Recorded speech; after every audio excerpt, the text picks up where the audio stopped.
Hello, everyone, and welcome to what is probably going to be the next to last episode of this entire series. I look a little bit silly today because I was trying to fit all of the Knights of Gwyn armor pieces onto the one unique look, but there's only so much you can do with that, isn't there? Chest piece of Artorias, those gauntlets, and the Lord's Blaze waistcloth. Didn't want to use Ornstein's head, doesn't look too great. So I decided to use his Dragon Slayer Spear, which no one told me that I did not have. It actually surprised me.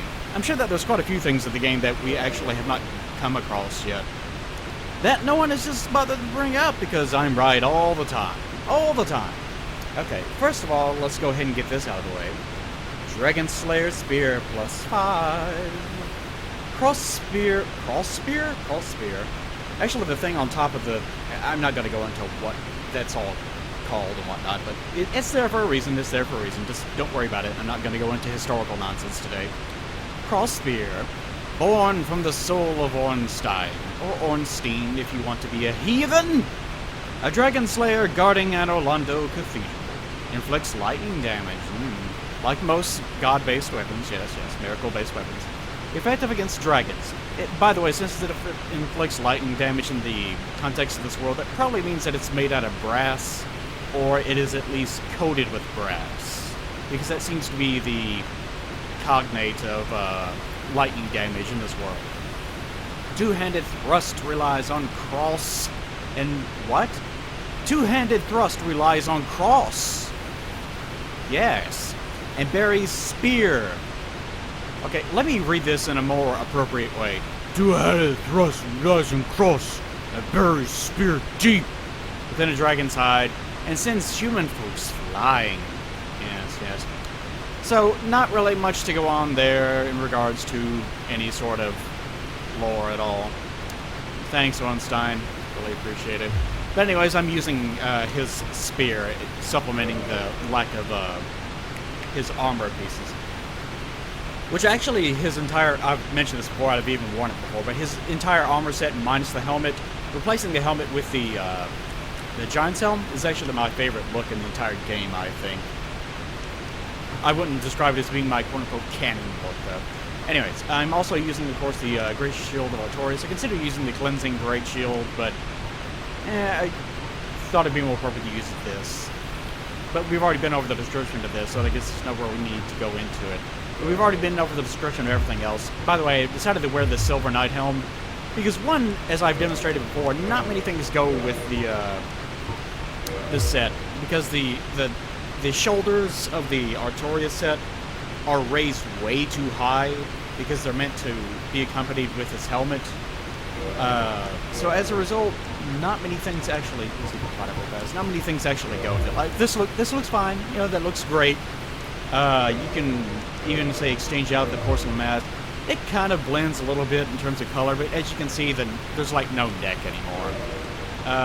Oddly, I know, this seems like to be a common theme with the knights. Like, Ornstein's helmet obviously raises up above it just fine. The logic with his... by the way, I released the Smoke's Addiction cartoon a couple of days ago. So, I noticed a lot of people have been... I bring that up because a lot of people have been surprised that... This way. Have been surprised that... I don't have Smoke's set either. Holy shit. I'll do that today. A lot of people have also been noting that... have been surprised that they didn't know that Smo's set, his eyes are actually peering out through his chest. But there's two little eye holes that you can barely see on his neck. And that's what you're actually looking at. What he's looking through. His actual quote-unquote eyes on the helmet are not there for actual function, either way. What was I doing? God damn it, brain. Silver Knight Helmet. But the whole idea with this is that this is a... Maybe this is sort of... You know, minus the gauntlets and the feet, of course. And the spear. But maybe this is something that Artorias used to look like back in his very, very early days. Like he was just normal-ass knight. And he just had a few little frills here and there as he moved up the ranks. I think it was kind of interesting, But in the lore of this particular look, I'm just a murderer that murdered all of them. Yeah. Anyways, one thing I do need to show off is the complete Go set, since we have not looked at that just yet. I just need to remember what the hell. What was it? There it is. This is the bad part of trying to switch between appearances and whole sets on the fly. But anyways, as you can see,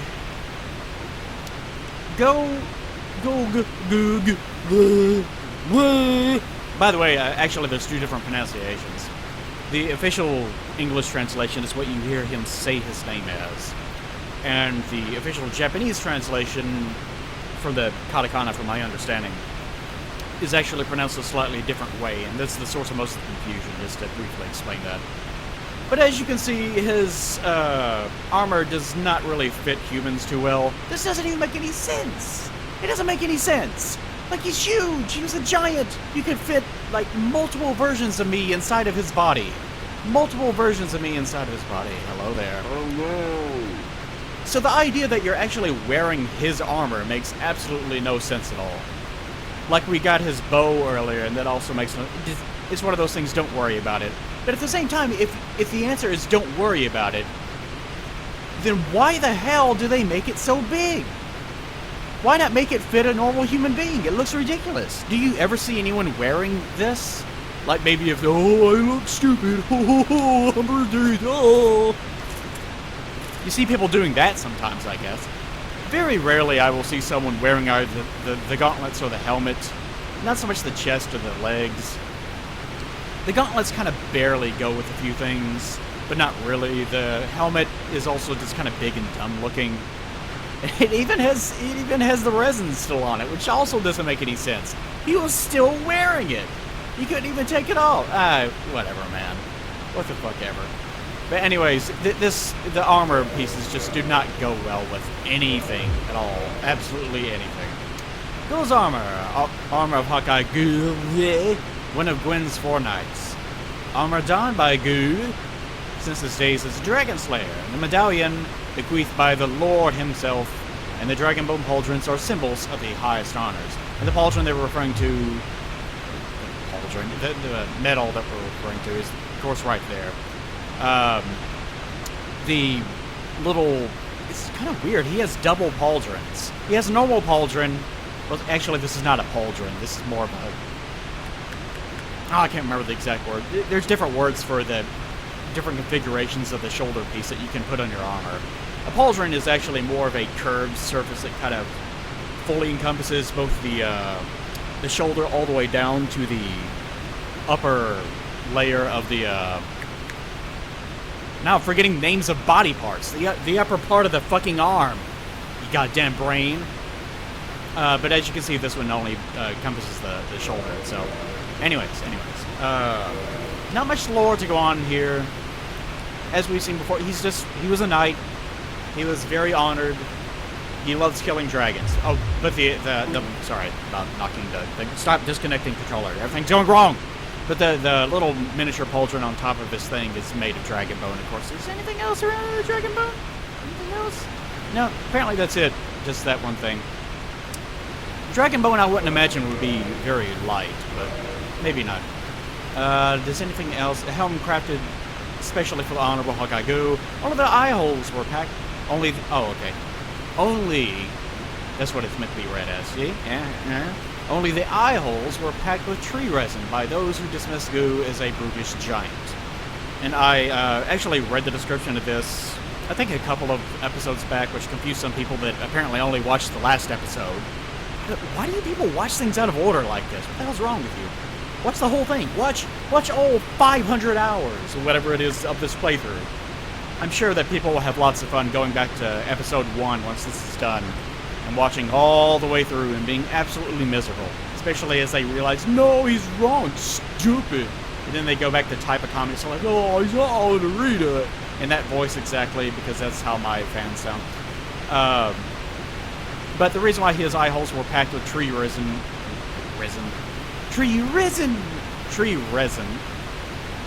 is because they considered him to be a brutish giant, which could mean really anything.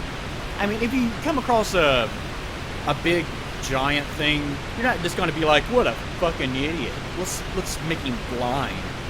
Take that, shit mouth, smegma chin. Yeah, I said it.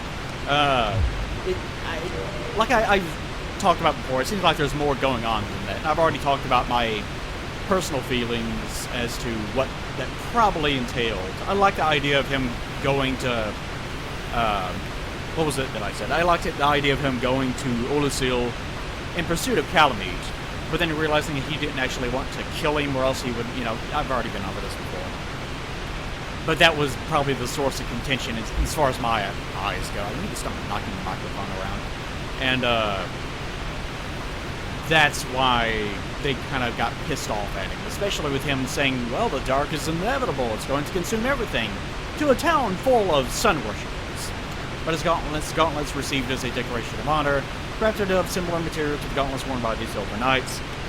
So that's actually pretty for a giant, which giants apparently are something. We don't know what the hell giants are. Like, they don't seem to have the Dark Soul. They don't... Like, if they were holders of the Dark Soul, that would mean that the reason why Go is still around is because he's undead. But he survived 2 cycles of it, so that's not true. It can't be true, or else he would have already died after the curse was dispelled the first time around. So it looks like he's a kind of god. Like, you would think that he has to be a kind of god that is considered to be lesser than the other gods. I don't know how. It's never explained. It's just one of those things where I'm sure Miyazaki he just liked the idea of there being a giant, and he just did not give a shit about explaining it, and that was the end of it. But anyways, it's supposed to be a big deal that it was actually crafted out of the same material that a Silver Knight would get his material made out of. Because, hey, wow, this guy must really be something, right? I guess that's it. Same thing with this one, just, his leggings, same exact thing. Okay, but that's enough out of that. Let's go back to what we were doing, which is being an idiot today. Actually, today we're going to have to finally take care of business. Something that I had prepared down the line, way back in episode -5, however long ago it was. Don't fall off. Was, as I've mentioned time and time again, I cheated in the Covenant of Artorias ring that you normally do get from Sif, because I wanted to take care of that before we actually got to the cutscene that I wanted to, the optional cutscene that I wanted to show off. And as I've explained before, the only way of actually getting that cutscene is to actually go back into the DLC, but the only way to get to the DLC is to place the Lord Vessel so that the fog gates open up. It's just a big fucking mess. And of course, as I said before, there's no way of actually encountering Kath in the same playthrough that you actually get this cutscene, for various other convoluted reasons that I'm sure they didn't really think too much about. Hey, what are you doing down here? There's a little mushroom guy over there in the distance. With no parents willing to guard him against people murdering his stupid, stinky, ugly, petulant... Wow, he just went right through the shield. But anyways, dead mushroom babies aside, this is the first thing that we're going to take care of today. Taking care of the Triple Nico Barrage. And you can actually see the other two up there. Didn't do that to him. I guess he actually clipped over the boundary of the shield, is what happened. But these things are actually quite dangerous. Wow, just barely got the shield up in time on that one. Well, there's a couple different ways of handling them, I guess. What they actually want you to do, this is one of those things in gameplay design, is there are certain things that are only going to work once. Ooh, goodness, went right past me. There are certain things that are only going to work once, and this is one of them. The whole idea is that you get out there and you're fighting this one guy. This one pretty kitty. And, here they come. See, it's time-based, actually. It's not actually based on whether or not you kill this guy or not. Go ahead and get rid of him. Aw, it makes a cute little noise, too. But, of course, they come down here, too. But the whole idea is that you're fighting him in this little miniature arena. And then, after a while of fighting him, the other two come down, and then you get butt-fucked is what happens. But, of course, that only works one time. So this whole little arena ends up being completely invalidated because everyone solves the problem of these 3 cats the same exact way. They come down here to the base of the whatever the hell this is called, the base of the arena with all the trees and shit, and they just fight them at range because they can't actually extend past this area right here. Here it comes. I'm gonna clear out this one first. It is really interesting how they attack. I really do appreciate the effort that they put into these kind of just throwaway enemies. Like, there's no real reason for them to be here. Let's get a good look right up in there. Just right up in there. I love their mouths. The fact that they overextend back like that, which actually isn't physically possible, but don't you worry about that. But now that we clear those guys out, well, apparently my shield apparently they go right through shields. That rolling attack just goes through shields, I guess. But there's a few things I wanted to show off about these guys. One, they had these little bitty spines sticking out all over them, which I guess is, I don't know, are they like porcupine things, and maybe that's the reason why their roll attack hurts so much as it does. And of course they have big gaping open mouths. The most obvious thing to point out about them is the fact that they look almost exactly like Alvina, except Alvina is a much smaller version of them. Which kind of, it does make you think, well, what is the distinction between the two? Yeah, see, this goes completely through shields, so I was worried about. So you have to wonder what the hell is the difference between the two. It may be that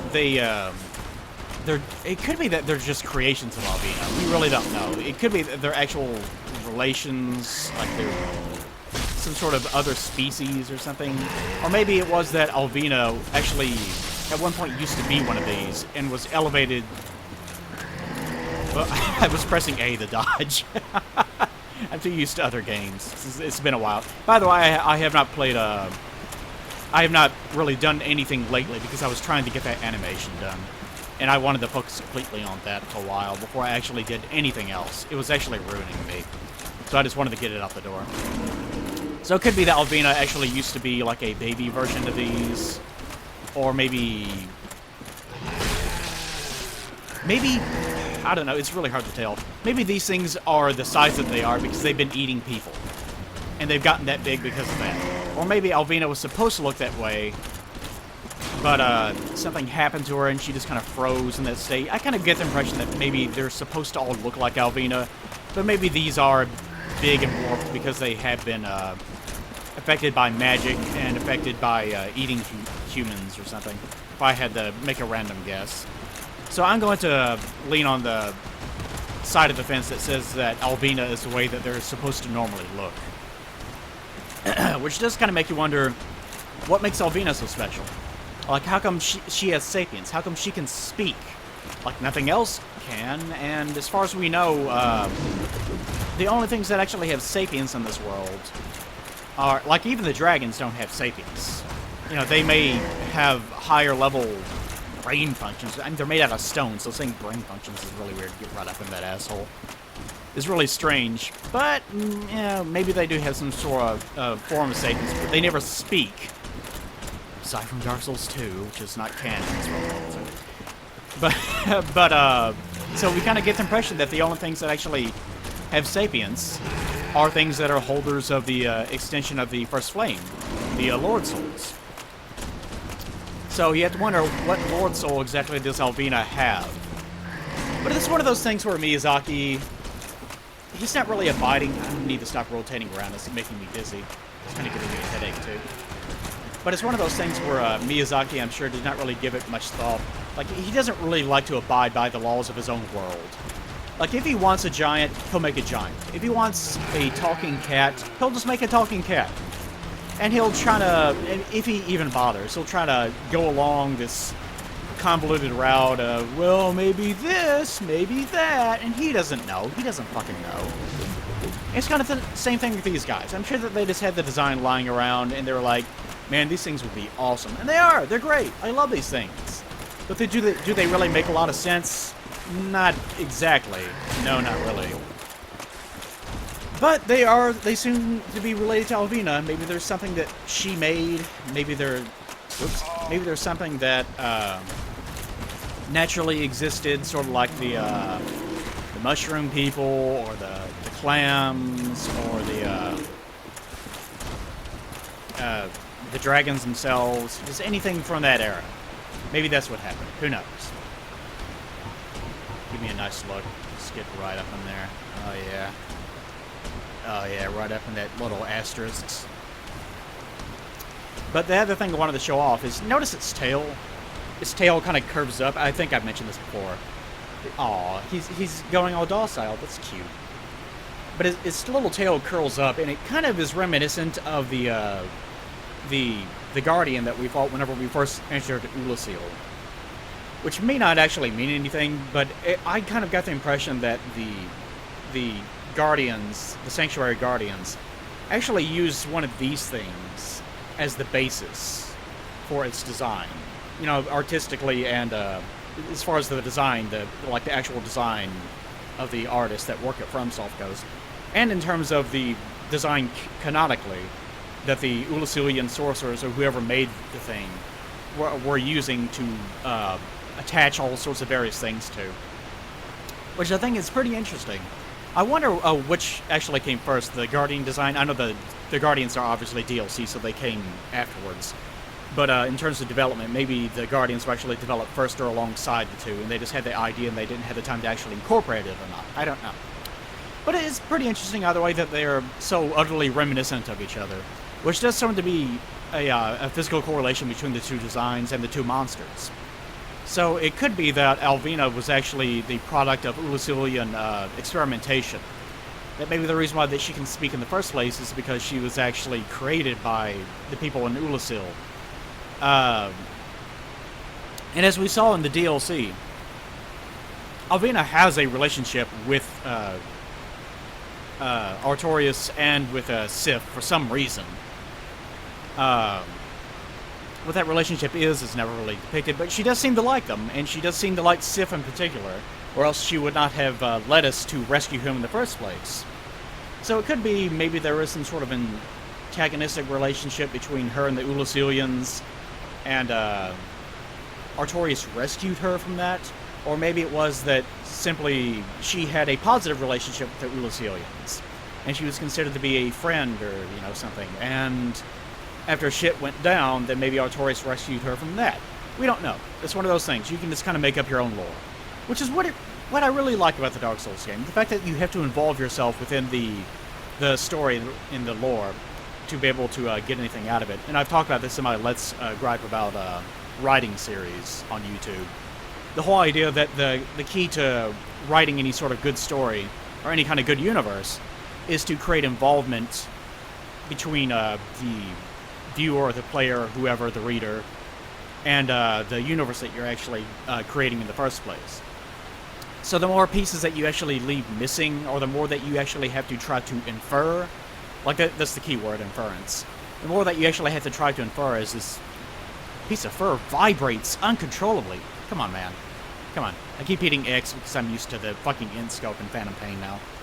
Look at that. It's going crazy. It's vibrating with all sorts of sexual energy. Or maybe it needs to poop, I don't know. But that is kind of the key to writing, in my opinion, is creating that involvement between reader and writer. But these little kitty things, as interesting as they are, do need to die. Or maybe not.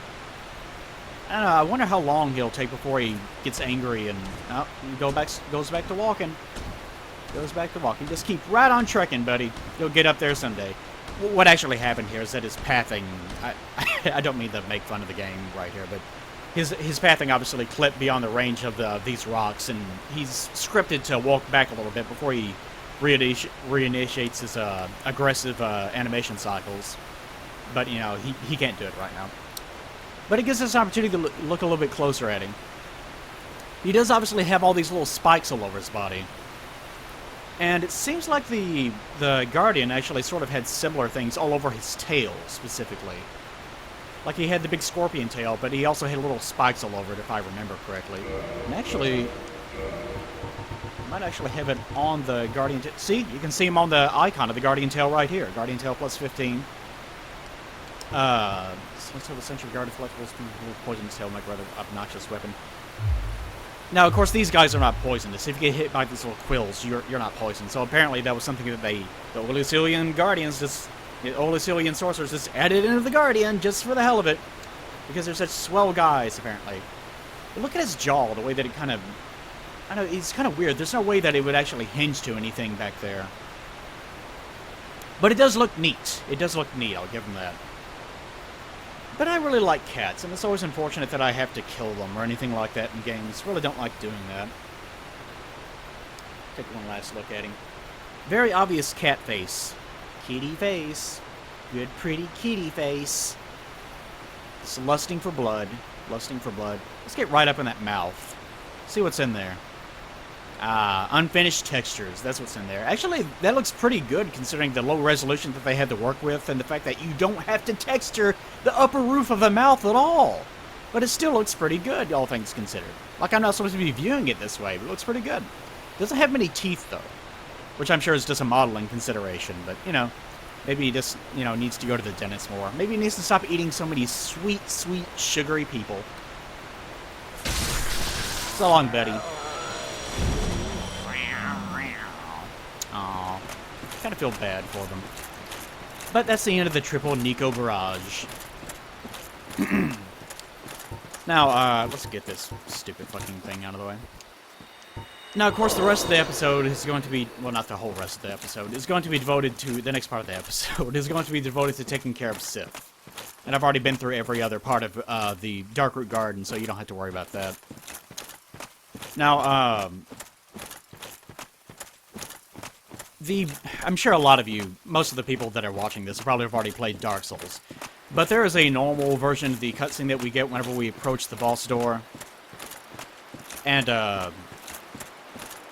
the normal version is basically just, you know, Sith jumping down and preparing for battle. And it's just pretty generic looking. But this one is going to be different, so that's the reason why I was holding out for it. More importantly than all that is going to be the relationship that he has between you, the player, and Artorias and Kieran and so on, which we'll talk more about once we actually get through with the boss fight. I thought I had already opened this door. Maybe I did a rollback save at some point, because I do remember going in here and collecting the ring without actually triggering the cutscene for it. Maybe I'm thinking of Twitch. I do play Dark Souls on Twitch from time to time, along with other games. And ever since getting better, a slightly better version of my shitty ISP, I've actually been able to stream reliably, using a point-to-point system that is outrageously expensive. But that's what I'm thinking. Apparently I did not collect it on this save. Interesting.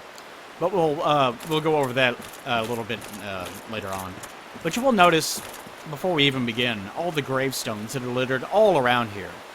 Now what exactly are these gravestones that existed in the time of Ulasil? No.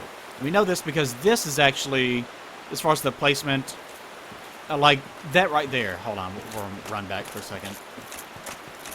I had to remember what the run button was in this game. I keep hitting the stick down to run like in Phantom Pain. But right beyond this, actually, well, I'll just go ahead and say it. This is the room where you fight the Sanctuary Guardian. And of course, after you do that, you leave that area, and you go through like a little tunnel, and you emerge into the, is it? No, actually, I think this is a combination of the two. Like, most of the terrain that was in the Sanctuary Guardian area was knocked down, along with the place where the bonfire was, and this is the remnants of it, which would be, you know, what all this debris is, actually. So, actually, this would open up into the little bitty bridge that you have to go across, and up there would be the guys with the four-pronged plows. Remember those guys? The little scarecrow guys? The Ulasilian creations that were in charge of managing the forest. You know, a couple of them would rush down from there once you get too close, and that's what this is. So this is actually a combination of the bonfire area and the area in which you fought the Sanctuary Guardians. But anyways, pointing that out just to mention that there were no gravestones in that area, but next to the bonfire, there were the, if you remember, the weird humanity-shaped things. You remember those things? That some of them had moss covering them and whatnot? And we didn't know what they were. But they were there, and now in place of them, we have these little tombstones. which looked nothing like those things. So, someone apparently at some point physically altered this area in the... Canonically, I guess it's 300 years since that happened. But in my opinion, as I've mentioned before, and we've gone over time and time again, in the most confusing way possible, it actually makes more sense that the events in Oolacile would have taken place during the first undead curse, at the very end, right before Gwyn actually relit the first flame, rekindled himself. Which, you know, that would leave a lot more time for any sort of major changes to happen to the undead burg in this area. So either within the past 1,100 years or so, or within the past 300 years, depending on your perspective, then this place has been changed by somebody into a massive graveyard area. Which, if someone was actually trying to celebrate the people of Oolacile and the heroes of Oolacile, it would make sense that someone would journey here and set all this up. It could be Alvina, actually. It could be that Alvina became the head mistress of this area after the events, after Manus, after we defeated Manus. And, using the Cat Covenant, you know, the promise of looting the area, she actually used that to hire people to come in and take care of, you know, building this this cenotaph, is what this is. Since the body of Artorias is not here, and neither is like Manus or any of the people of Oolacile, I would assume. It's possible that the people of Oolacile are here. I don't know, but maybe that's what happened. Maybe, I don't know. Like I said, it's Dark Souls, so you kind of just have to make up your own shit, right? But it is interesting that she was actually able to convince them to do this. Or it could have been someone else entirely, we don't know. Because what would prevent them from just ignoring that and looting the area entirely? So it kind of makes me think that Alvina maybe was responsible for making those cat people in the first place. Because if you think about it, there is no way into this area. There is absolutely no way into this area other than opening up that door at the very back of this area with the Crest of Artorias. So you think that this is actually considered to be the primary entrance to this entire area. And that Crest of Artorias thing, considering that it was sealed whenever we found it, is something that has never been used ever since. So it makes sense to me that Alvina maybe would have been the one to seal that using the crest that was devoted to Artorias, and to protect his grave. And she did leave this one place open next to the Hydra, because, hey, there's a fucking Hydra there. How's anyone going to get through it? And she was actually responsible for placing the 3 giant cat monsters there. So maybe it was actually something of her creation. Who knows? A lot of ways of looking at it. But either way, remember the DLC. Our relationship with Sif. We rescued Sif. Alvina led us to him. He was hidden away using this shield. This shield. Not specifically this one, because the actual... This one. This is the actual shield that was left behind. The one that we pick up after it's been battered by all the hollows and worn out over time. But this is the original. Keep doing that. This is the original. Artorias left this behind, which left his arm unguarded. Either he left it behind because his arm had already been broken, or his arm was broken because he didn't have the shield. It makes more sense to me that he would have sacrificed the shield, and that's what made him vulnerable, because he was used to fighting with one or something. And that's the reason why one of his arms was broken whenever we found him. That maybe he actually challenged Manus, like they had worked their way to Manus, and then something happened to Sif. He became overwhelmed because he was just a little puppy guy. And then he had to hide him away behind that illusionary wall. And apparently people can make illusionary walls. I'm guessing that's where they come from. The gods are actually responsible for them. It would make sense that the gods are responsible for every illusionary wall, because they're the ones that are associated with all the illusions, right? Which we'll get into more later on. But anyways, so he laid this down, left it with Sif, and that's what protected him for all this time. And once we found him, of course, the power of the shield had completely worn out, and Sif had almost been killed because he had nothing to protect him. So we came along, we actually managed to rescue him somehow, which doesn't, like, we beat all the weird humanity things that are down there. And then after we did that, Sif howled and then vanished like a ghost. He vanished like a fucking ghost. Maybe that, I guess that's their way of just, they can't have dialogue. Like, you know how every NPC in these games, like every NPC that you rescue, like you kill a snake man or something, and then you go up to Big Hit Logan, and he's like, I'll just, sit in this cage for a while and masturbate until I'm ready to leave, because they don't want to actually script him getting up and walking out and you being able to follow him the whole way. They just have you rezone and then he just vanishes. That's how they can't have a bit of dialogue from Sif being like, bark, bark, bark, bark, bark, bark, bark. And you'd be like nodding, oh yes, of course, that makes perfect sense, Sif. Thank you. So in this case, I guess they just had him howl and be like, I'm magical, I'm fucking magic! And he just vanishes into the ether. That's what happened. Because magic. But anyways, the gist of it is that we rescued him. And now we have a magical relationship with loving puppy Sif. Artorias, unfortunately, did not survive. So we have to wonder what became of Gog, what became of Kieran, and what became... We know what happened to Ornstein, obviously, and we know what happened to Smough. We took care of that. Unless they were illusions. No, they were totally real. Fuck you. Fuck you, Dark Souls 2. And we have to wonder what happened to Kieran, what happened to Go, what happened to Sif. And Go, we don't know. As far as we know, he's not still sitting up there because the tower is gone. Like, everything's gone from that era. Like, remember whenever we first go in through the Crest of Artorias door, we look down, that's where Ulusil is. Like, to the left, off that cliff. And, there's just fucking nothing there. There's nothing there. So, the tower that he was sitting in is now gone.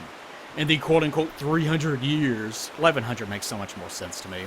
I know a lot of shit can happen in 300 years, but this is just completely ridiculous. Building the Berg, all this shit, completely demolishing all of Ulusil. Like, that's just fucking stupid to think that all that happened in 300 years. Anyways, in the 1100 years since it happened, then he's went somewhere, like, it's not important, because technically, you can kill Go, which is how you're supposed to get that armor that I showed at the beginning of the episode. The only way of getting that armor is you have to murder him, which I don't like. I've been over this before, but I hate the fact that you actually have to,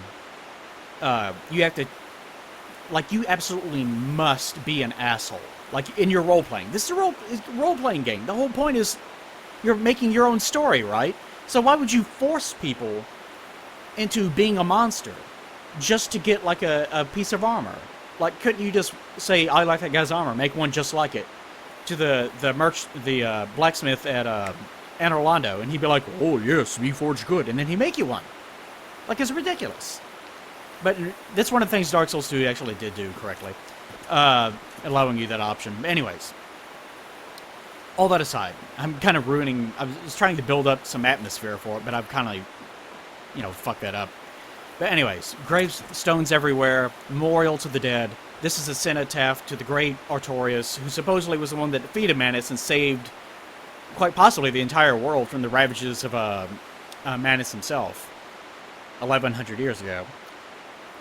But what became of Sif and what became of Kieran? We're about to learn.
So he recognizes, and man, is he grown. He has fucking grown, hasn't he?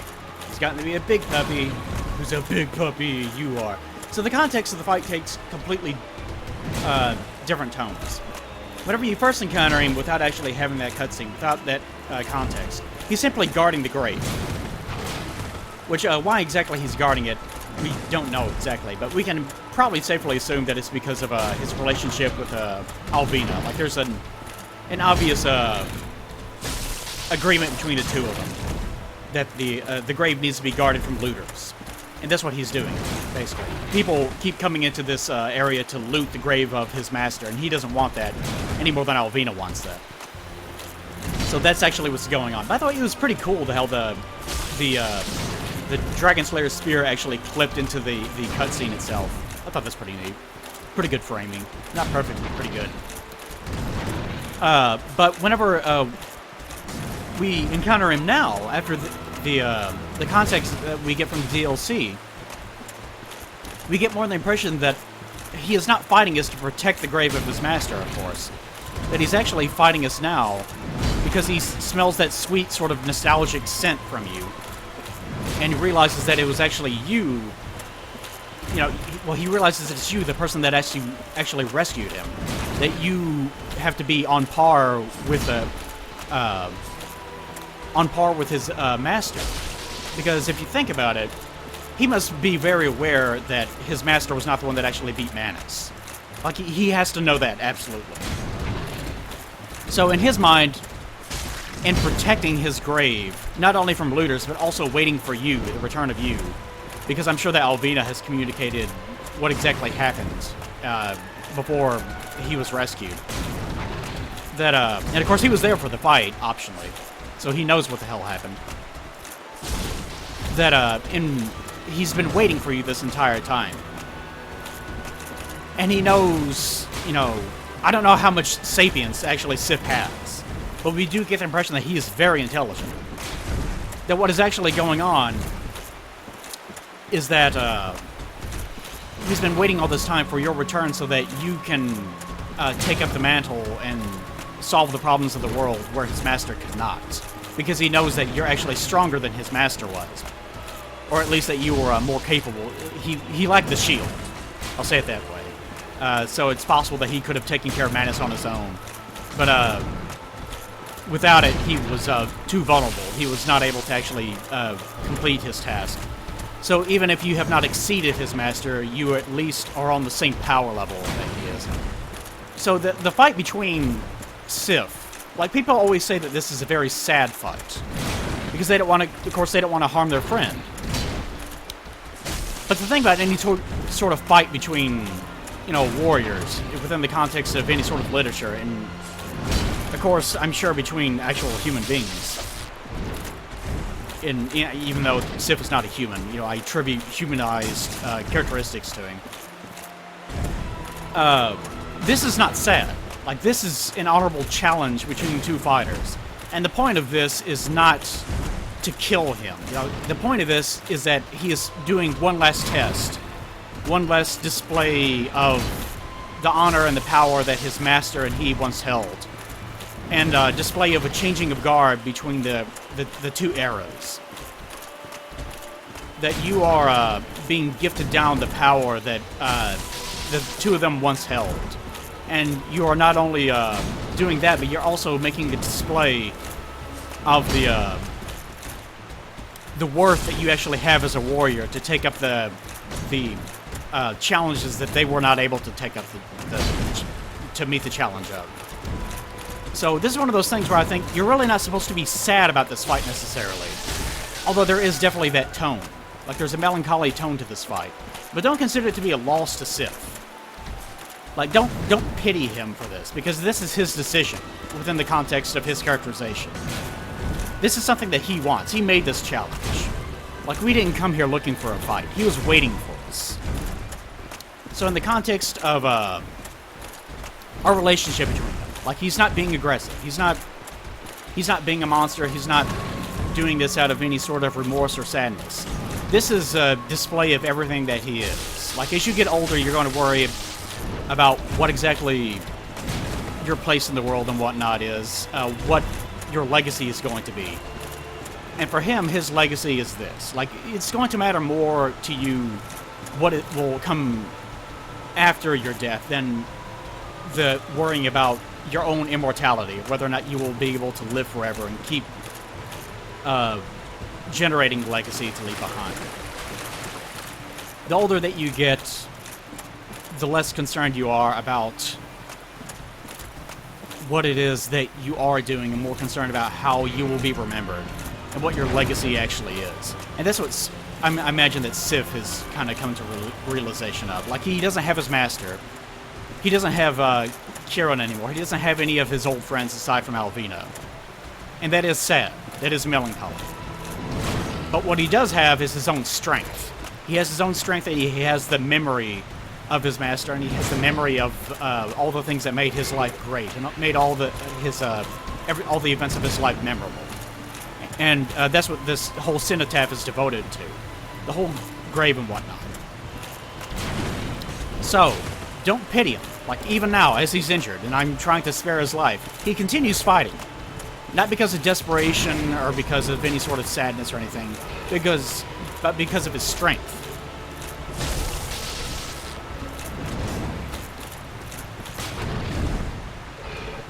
So even though this is sad, it's also an honor to him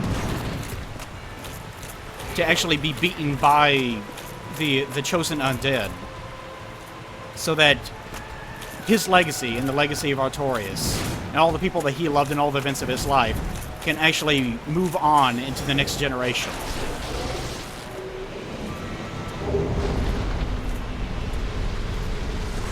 And ascend to the greatness that he and his master actually wanted the entire time.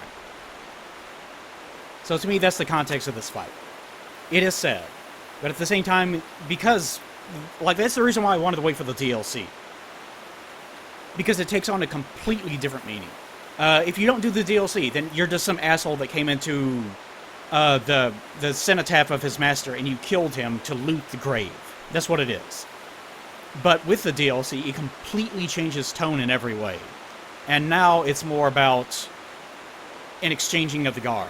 You know, passing down his legacy, his strength, his power, his will onto you, so that you can carry out the things that he was never able to complete. And he was the one that challenged us. He attacked us. It was his decision to make. Now, for that fight, we get the Covenant of Artorias, which we already had because of reasons I've explained before. The Soul of Sif, one humanity, and one homeward bone. The homeward bone is more just for convenience, since this is pretty distant from the bonfire. And there is no bonfire here. I kind of like it more. I really don't like how in Dark Souls 2, whenever you beat a boss, and there just so happens to be a bonfire there for some reason. I like it more in this context because it's less referencing demon souls and less convenience and more world building to say that there's bonfires here, here, and here for logical reasons, but there's not one inside of a boss arena just because you need a way to teleport. But anyways, that's a whole other thing. Okay, so we need to look at the Covenant of Artorias and the Soul of Sif. Now, we've already looked at the Covenant of Artorias, I'm pretty sure. We're going to have two of these. I need to get rid of one of them.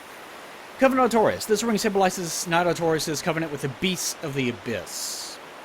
So this symbolizes the pact that he either made with Keith or he made with Frant. We don't know which one, necessarily.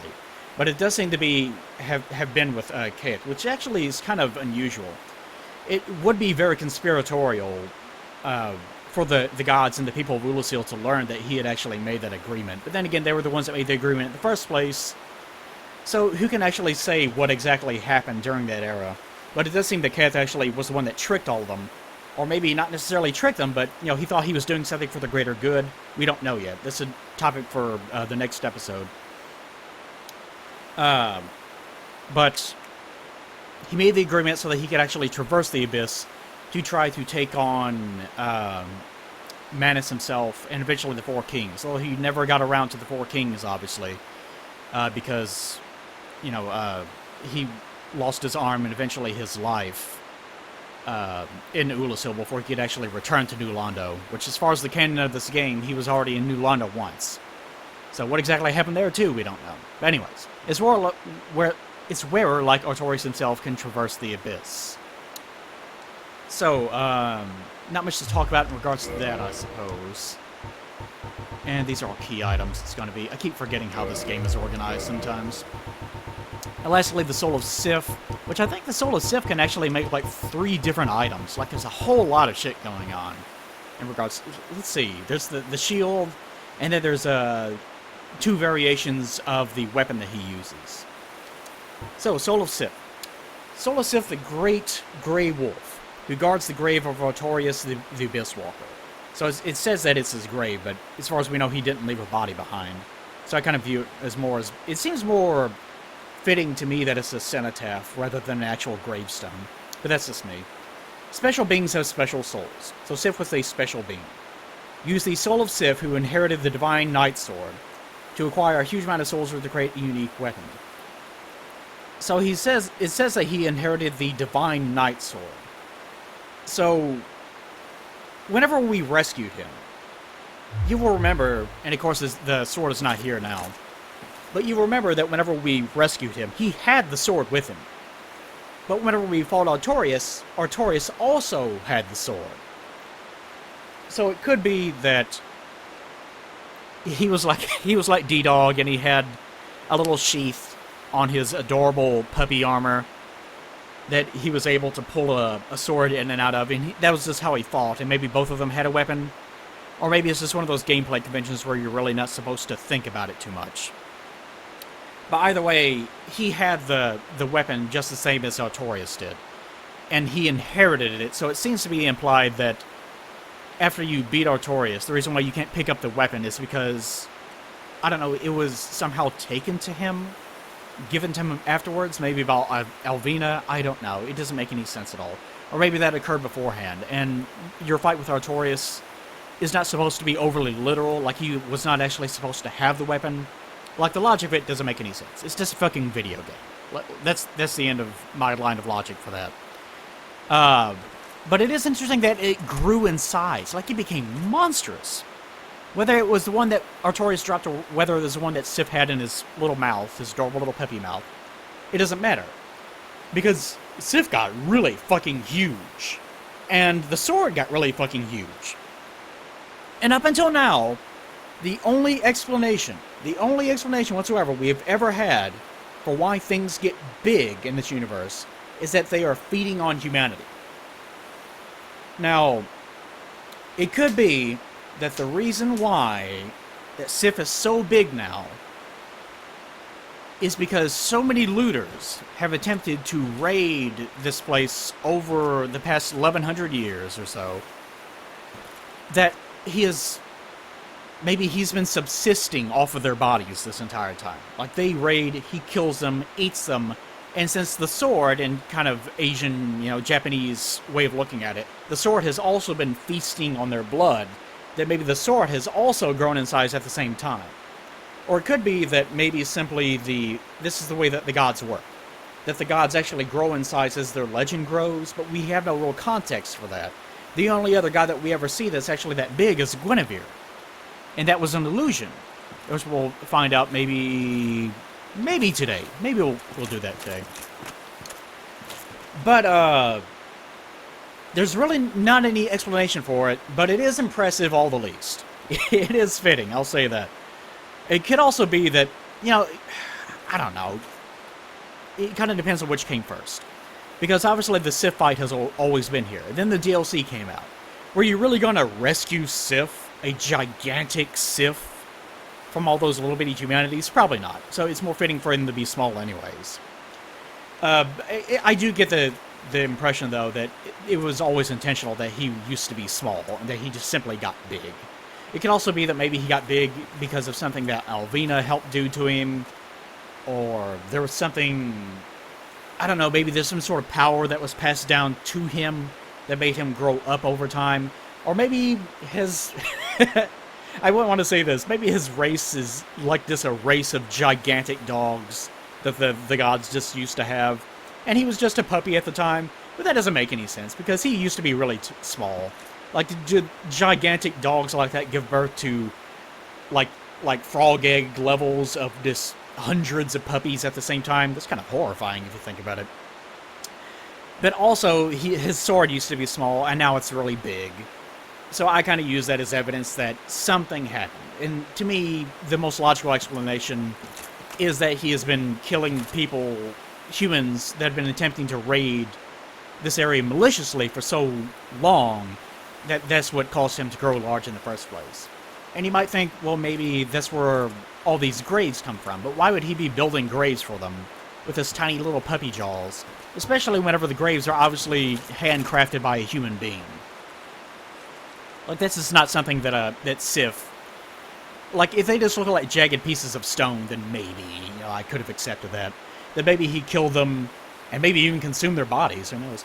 And he honorably said, well, I'll construct graves for them, because I still respect them as fighters, or something. Who knows? But to me, since it's so transparent that these are crafted by human beings, then in my mind, it's something that actually... Like, these were actually tributes to the events that happened in Ulasil and to the people of Ulasil themselves. All the swords lodged in the ground. All the swords lodged in the ground. By the way, I'm sure this is just a fucking Berserk reference. I fucking know it. Miyazaki gets such a fucking hard-on from...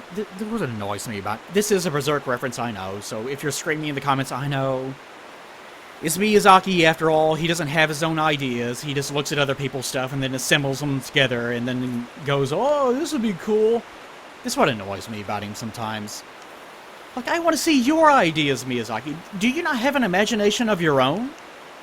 Like, can you not just think of your own imagery? Like, do you have to rely solely on Berserk? Why don't you just make a fucking Berserk game? Because then you would run out of Berserk imagery to use, and then when you went back to making Souls games, then you would no longer have anything to reference. Asshole. Anyways, Berserk references aside, within the canon of this universe, the whole idea is that these are just supposed to be the swords of the fallen. People that have actually challenged Sif and been laid to waste all the same. While they're all lodged in the ground, maybe he picked them up and stuck them in the ground. You're really not supposed to think about it, because again, it's just supposed to be imagery from Berserk. You're not supposed to worry about it too much. But this grave of Artorias, this cenotaph, however you want to look at it, covered in moss, has something written on it. Damn it, keep doing that. Has something written on it. But of course, we cannot read it. It does seem to have, I don't know, some of the symbols actually look English in some ways, which is kind of weird. But most of them don't. So I kind of get the impression this is kind of scribbles. It does seem like a lot of... I can't remember. Is it Demon Souls or Dark? But it does seem like... Yes, okay. Some things in the games are written in Norse, if I remember correctly. But I think only in Demon Souls. I don't know about Dark. So if you actually are from that area and have any background with, like, Nordic runes or anything like that, this might mean something to you, but I really sincerely doubt it. It's probably just scribbles. And it seems like in one or two instances they actually also use Hebrew text. Like older Hebrew text. But I don't think this is it. I do have a little bit of background in Hebrew and Greek. But I don't remember anything about it. But other than that, you can see here, this appears to be the Sword of Artorias that was left behind, like his actual weapon. And it's pretty unusual because it is also very big. I don't want to have to explain that. Just make up your own explanation for maybe so many people died next to it that it also got big. Maybe, maybe in the context of the story, we, the player, are actually supposed to be massive at this point from gaining our own power. And whenever we challenged Artorias, we were actually supposed to be considered to be giant. And so whenever we encounter it in the past, it's actually to scale with that, and we're actually much smaller than we're supposed to be. It doesn't make any sense at all. I hate it when they do this. Fucking hate it. And there's another one! There's a fucking another one right here! Why are there two? Maybe that's the old one. This is the new one. Like this, that's the one that Sif used. Maybe this is the one that Artorias used, or vice versa. And then they just got so rusted or something over time because Sif doesn't have access to oil or a wedding stone so he can't fucking sharpen the goddamn thing. Then maybe at some point Alvina went to the blacksmith at Orlando and said, "Can you make this fucking dog a big-ass sword?" And they made him a big-ass sword, and it also kept getting big. So these actually are the product of, like, 2 or 3 centuries of killing people, and the one that he was using was a product of all the centuries thereafter of killing people. I don't fucking know, man. Do not worry about it whatsoever. Do not worry about it whatsoever. It sure is pretty. Ooh, it's pretty. Well, I love my Venus all over. Sure is pretty. Nice old Berserk reference. Ooh, boy. Miyazaki's such a brilliant writer. Such a brilliant writer. Okay. But here, and I didn't go over this last time, whether it was in Twitch or something, I don't know. But as you can see, it's wearing a bra. So this is the corpse of a female. And, oh, as we have sort of been over in the past, there doesn't seem to be any distinction between a dead god and a dead human. Like, they just revert to being a pygmy. And pygmies already kind of look like corpses anyway, so I guess it's hard to tell either way. So I don't really, I don't complain too much about the idea of, well, this is just a human female corpse instead of a god corpse, since there is a distinction. To me, it is kind of all the same. So, yeah, it doesn't bother me at all, really. Although you think that she would be wearing better underwear than this. The underwear in this universe must be very durable for them to lose all their clothing except for the underwear. But the underwear just stays perfectly intact after all these eons. Very impressive, Kieran. You must have been wearing, like, Gwyndolin secret times 10 or some shit. Anyways, this is implied to be the corpse of Kieran, because it contains the Hornet Ring. Now let's go look at the Hornet Ring. It boosts critical attacks, because as you remember, she is an assassin. One of these special rings granted to the 4 Knights of Gwyn. The Hornet Ring belonged to the Lord's Blade Kieran. By boosting critical attacks, its wearer can annihilate foes. As Kieran's dagger laid waste to Lord Gwyn's enemies. So before the DLC came out, people were, who the hell is Kieran? That's unusual. And it was a big mystery, but that mystery was kind of solved by the DLC. This is one of the complaints that some people levy against the DLC, is that it explains a little bit too much. Like, it's a bit too straight up with its narrative. Which is kind of... Dark Souls 2 definitely did that whenever it got to Scholar of the First Sin. It just straight up gave up trying to be subtle and just had an NPC show up that's like, no, this happened, and then this happened. And then they changed the final boss, and the final boss does the same thing. No, this happened, and here's an explanation for all these events. That's kind of a, kind of, I don't want to, like an abortion of the overall narrative, whenever you just have to give up like that. But anyways, yeah, this used to be the Hornet Ring belonging to Lord Blade Kieran. The implication seems to be that she could not take the loss of her former lover, or whether he was a lover or not, we don't know, but let's just assume that they used to be. And she came here and she just died here. Now, whether or not this, I don't know, it's hard to place when exactly this happened. But the gods don't seem to die of old age. But they just seem to be immortal until they're actually murdered by someone. So it could be, I don't know, if you just had to make up something, maybe she was the one that was guarding the grave for the longest time, and maybe she was responsible for all the gravestones, we don't know. And, maybe a looter broke in and managed to kill her at some point, or maybe she allowed herself to be killed. Or maybe Miyazaki just forgot that gods can't die of old age and just said, well, she's just fucking dead, don't worry about it. This sounds like something Miyazaki would do, actually. But either way, maybe then that's when Sif took up the mantle or something. Again, just kind of make up your own lore. It's not really important. The important thing is not necessarily the events that transpired that led to this. It's the fact that she is here. She chose to die alongside the grave of the person that she used to love.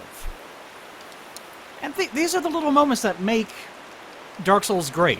Because it actually has, like, emotion and feeling and actual human things that you can empathize with.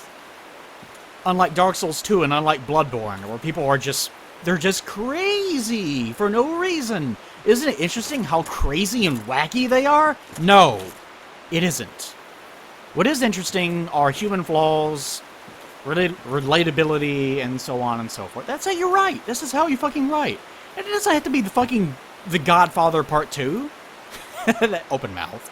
It doesn't have to be The Godfather Part 2. It doesn't have to be fucking Citizen Kane. Like, I'm not suggesting that you have to have some epic narrative or anything, but whenever you're writing any sort of character, just include basic human empathy. That's why people tell stories in the first place. That's what I can't stand about some amateur, like, especially film people.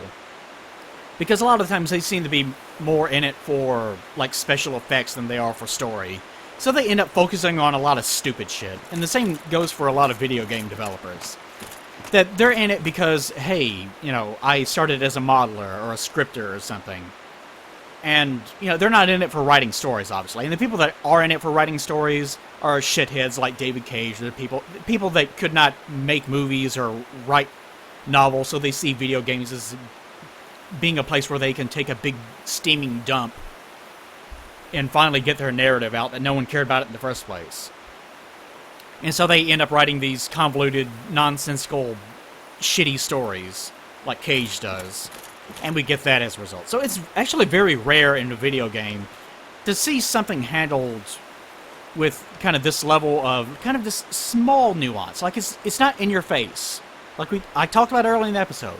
You need to be able to include just enough to involve the reader because they have to look for answers themselves. That's how you write. A lot of people just don't understand that, so it's rare to see a video game of all things that actually does that correctly. But anyways, not much else to say about this other than the fact that there are flowers all over the place. It's a very beautiful area. Obviously, well-maintained. There's no trees erupting all over the place. Someone is obviously taking good care of it. I guess it was Sif. Or maybe it was also Sif plus Alvina. We really don't know. But I think something that I'll do one last thing. I'll run over to Alvina and see if she has anything at all to say about what just happened. And I'm sure that I'm going to get invaded by some dickhead in the process. Can you keep getting... I think you can keep getting invaded even after Sif has been beaten. No, maybe not. It's been a long time since I thought about it. I'm so used to never actually touching Sif at all on PvP-oriented saves that I don't really... Whoa! Don't ever think about it. I was thinking about the DLC, and there's actually a path up right there. Not in the present day. Not in the present day, apparently. I forgot about that. But in the process of walking up here, let's also kill some of these delicious mushroom babies. Mushroom babies, boy, they taste like shit. Good old loon sounds. Good old loon sounds. It is not like, you know, again, if something actually wanted to protect these little mushroom babies, wouldn't they actually be trying to stop me? Look at this. Look how hapless these stupid little creatures are. And no one is here to protect them. These stupid, ugly, petulant, flatulent, useless pieces of garbage. You know, just what more can be said about it? Oh, these delicious... Oh, I love eating them so much. They are so fucking tasty. I love making spaghetti and just lathering their little bodies all over the pasta. Oh, they're... so fucking good. They don't have any parents. It is amazing. Fucking love it. So delicious. It's a shame that no one is here to protect them. No one here at all. Okay, let's go. What were we talking about? Oh, yeah, Alvina.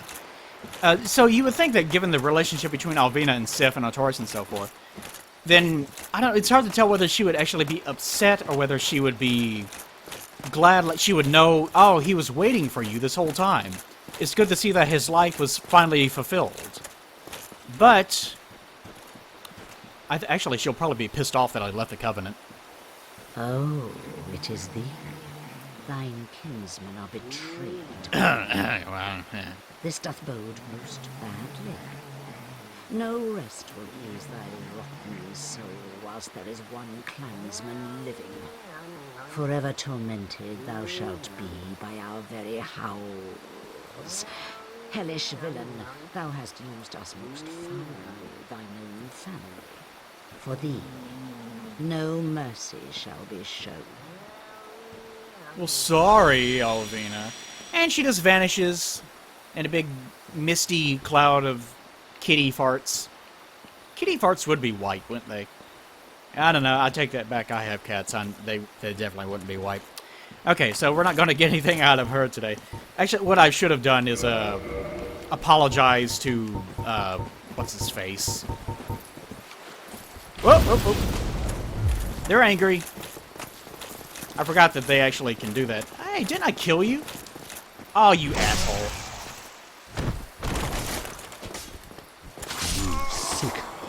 I had my stupid spirit two-handed at the time, so I couldn't do anything about it either. But let's actually use this opportunity to... I was trying to open my inventory to get a homeward bone.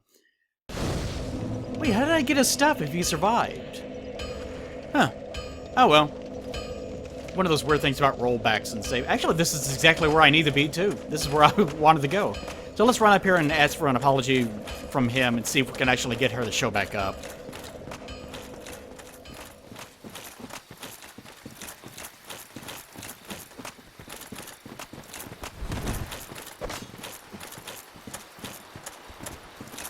What dost thou say? Wilt thou not join us? Oh, yes, I believe we would suit thee well. Well, that was a waste of time, wasn't it? No? I see. 'Tis a pity indeed. This is thine stubborn choice alone. I cannot enforce it upon thee. If thine mind should be altered, forsooth speak to me once more. Okay, so I guess we're not going to get any dialogue this way. What dost thou say? Wilt thou not join us? Oh, yes. If thee will. Okay, so I guess we're being forced into it just to get the very flimsy chance that we'll get any dialogue from her whatsoever. I am very glad. And now thou art one of us. So, the same exact thing as last time. And since I'm abandoning the Covenant, and because this is Dark Souls 1, for some reason this makes people angry. What Covenant was I part of in the first place? I can't even remember. It wasn't important, whatever it was. It was something that I was demonstrating, but I can't remember what it was. By the way, whoever I left is also going to be angry now, which means more sin. Reveal intruders. Fend them off. I shall Use this, the thing that I gave you already. Yeah, we've already heard all that dialogue. Okay, say something about Sif Oratorius. I doubt she will, but say it. Perchance, hast thou met Shiva? Yeah, we kind of just met, actually. Strong of arm, now a clan leader of I don't remember if we got this dialogue or not. And yet, still I feel that boy hides something. Perhaps cut of that content? I am certain. Small fear that he will use us badly. Yet, oh God, we must stay. And that man that clingeth to Shiva like some shadow, ensure thou dost treat him with the same caution. Okay, so it doesn't look like she's actually going to say anything. Thou dost come, my hopes. Yeah, she's not going to say jack shit. Okay, yay! Waste of time. Waste of fucking time. Now maybe I can actually use a homeward bone without being backstabbed this time. Okay. Gotta love this game. Gotta fucking love this game. So, let's see. How should I do this? No, we'll do that next time. Okay. Here's what we're gonna do. I am first gonna, I guess I'll go ahead and finish off. Yay! 40s across the board! The most generic of builds. By the way, if you're doing PvP, this is this is a really big no-no. You don't want to make a build like this exactly. Actually, modern PvP is very obsessed with having very large amounts of vitality. So actually, I don't know. You can still PvP with this, but it's not optimal or anything. But you can see the amount of souls that you actually need to keep leveling up. Again, if you don't know for some reason, standard PvP SL is 125 in Dark Souls 1. So aim for that if you plan on screwing around with other people. Okay. But the last thing we're going to be doing today, we're going to travel back to Anor Londo. I hope it wasn't... I never did anything with the Princess Covenant either. Shit. Actually, ugh. Yes, fine, I don't care. Let's go. Alright. Here's what we're gonna do. I will briefly show off the Princess Covenant idea anyways. I'm not gonna bother going down all that shit. But there's a couple of different miracles that you can get from the Princess Covenant. Oh yeah, I never get tired of this. I really don't want to... I really detest getting rid of Gwynevere for obvious reasons. Thou hast filled the world. Oh yeah, I did. Indeed, a worthy successor thou shalt be. My patience was not for nil, I beg of thee. Succeed Lord Gwyn, and inheriteth the world's fire. We have only thee. And considering that she is an illusion, and because she is...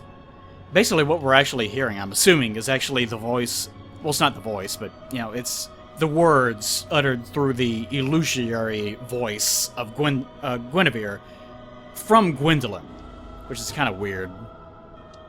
Since the day Father his form did obscureth, I have awaited thee, once living, now undead, and a fitting heir to Father Gwyn thou art. O chosen undead, and beseech thee. Succeed Lord Gwyn, and inheriteth the fire of our world. A grave and arduous test of mental, yea, it shall be. Indeed, we had felt the warmth of fire, its radiance and the life it sustaineth. Without fire, all shall be a frigid and frightful dark. So nothing that she says there is necessarily a lie. Although the way that the gods present this information is obviously a point of perspective of trickery, because at this point we're not supposed to know that actually lighting the first flame would actually cause us to die, or, you know, cause us to hollow out over time as a result of our actions. So it's one of those things, like, would you do what is presented as being kind of the right thing, even if the information about that right thing was given under false pretenses? I think this was... Yeah, okay. Father's role thou should assume, and inheriteth the fire of our world. Thou shalt endeth this eternal twilight, and avert further undead sacrifices. King-seeker Frat, the primordial serpent, shall guideth thee. So that's kind of an important piece of information. That regardless of whether or not Gwynevere is one of those things, I'm keep having to stumble over it because this is not Gwynevere, it's an illusion. But let's assume that, let's just start calling her Gwynevere rather than having to reference it as, well, proxy of Gwyndolin via Gwynevere. You know, just forget it. Just Gwynevere, obviously the gods know King-seeker Frat. So apparently this is something that's been going on for quite a while. Gwyndolin obviously knows about King-seeker Frat, and this is what all this is for. So apparently there is some sort of knowing agreement between the two. That King-seeker Frat knows that Anor Londo has been abandoned, and that no one is actually there anymore except for Gwyndolin. But he's okay with that, and he's saying, well, just send them to me, if they actually manage to get through all this stuff. So this is, again, following the theme that light is an illusion. You know, it is real, the sense that fire is real, but light is merely the illusory aspect of it that doesn't really hold any actual intrinsic meaning. And the gods themselves are liars by their very nature. Like, human beings are actually on par with them. It's just that their power increases as the power of the gods decreases. It just so happens that the gods were at the height of their power when the first flame was first discovered. So as a result, they've been lying to humans this entire time. So they present this... What their actual name is, I don't know. Well, some people complain, well, they're not really gods. They aren't really gods. But that's their kind of canon name. Like, there's humans, which have their own name. There's the witches, which is kind of a generic way, you know, they're witches. And then, of course, there's Nito, who doesn't really have his own race. He's just the dead, the first of the dead, because he represents that aspect of the the Lord Soul, the component of the First Flame. And then there are the gods. But what were the gods known as before they began this relationship with human beings? Like, were they known as something else? Did they have their own name? Who knows? Anyways, kind of interesting. But the general premise of the gods is that they are illusory, they are liars, they are tricking you, but the thing that they're tricking you for may not necessarily be a bad thing. Please. Okay. Now let's go ahead and enter this real fast, even though I'm not actually going to use it in any capacity.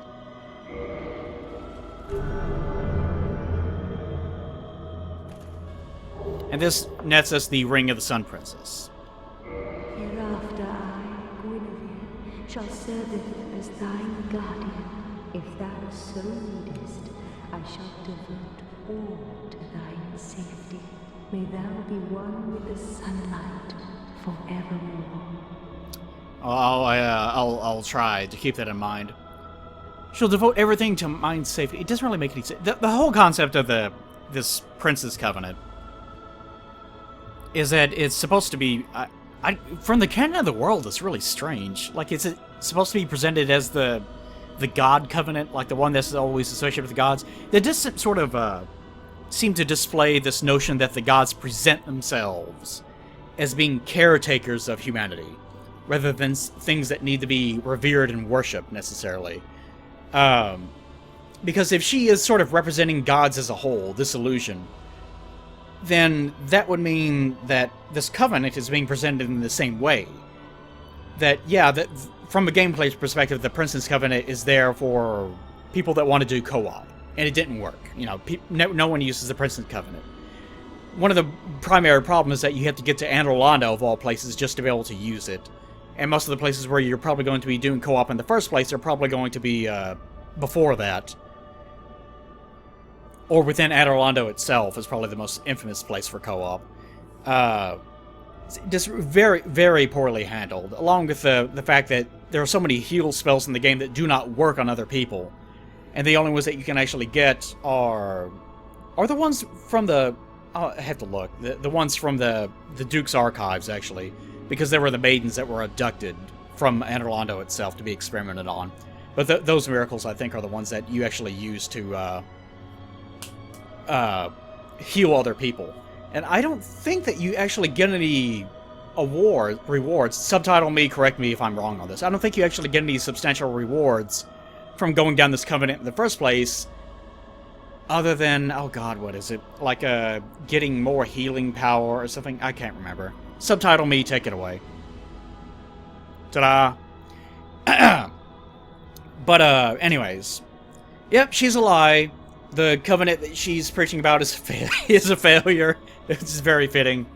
So really, this doesn't really have much of a point to it. Now thou shalt go forth, chosen undead. May thou be one with the sunlight forevermore. I'll try. One with the sunlight forevermore. That's a nice way of phrasing setting yourself on fire, isn't it? Shall you be one with sunlight? I wanted to change the... We haven't gotten much music in the background, I feel like. For some reason, it's getting bleated out through most of the other game dialogue. Let's see if she has anything else to say. Thou hast journeyed. Fire, yes. Please. No, that's it.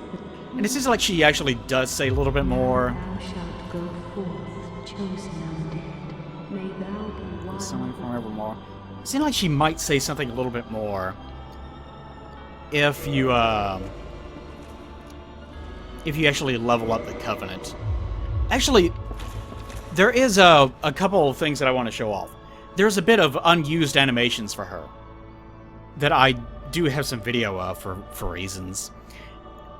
And I will show those off now, and I'll do a cut here, look into a couple things, and then get back to you guys. So you guys look at this quite ludicrously fan-servicey animation, and I will get right back to you on that one as I tighten my pants.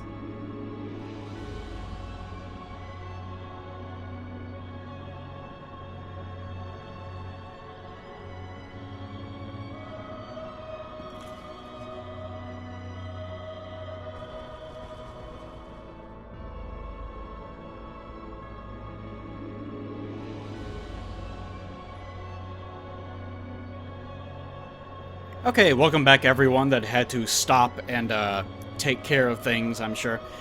It is interesting that she keeps her eyes closed like this. Like, she never actually opens her eyes. Pretty fitting for a goddess created to be an illusion, to represent a kingdom that was founded on lies and illusions. Interesting little wheel sunlight pendant she has going up there too. I really like her design. I mean, not just because of the monstrous bosoms that she has right here, or not because of her scantily clad body. Lace-covered, sweet, tender, delicious body. But also, she just has a really good overall design. Even if you remove the kind of overly sexualized components of her, she is a very fitting design for a goddess of sunlight. Whoever designed her did a pretty good job. Pretty good bang-up job. Pretty good good knock-up job. Bang-up, knock-up job. Yeah. Anyways, I looked into it. Well, technically the covenant is called the Princess's Guard, not the Princess Covenant. Which does sort of create the connotation that you are guarding the princess, which doesn't really make a lot of sense within the context of what you actually do in the covenant. Which in the covenant, the whole idea is that it's mainly for co-op, of course. I don't know. I guess the whole idea is that if you are doing co-op in Anor Londo, I guess it is a very good covenant to be a part of. Very useful because the two abilities that you get, you don't get anything. I'll say this: there are no covenant levels in the Princess's Guard, which again is fitting for in a covenant of lies. There are no levels. There's no level 0. There's no level 1. Nothing. There are no rewards for it.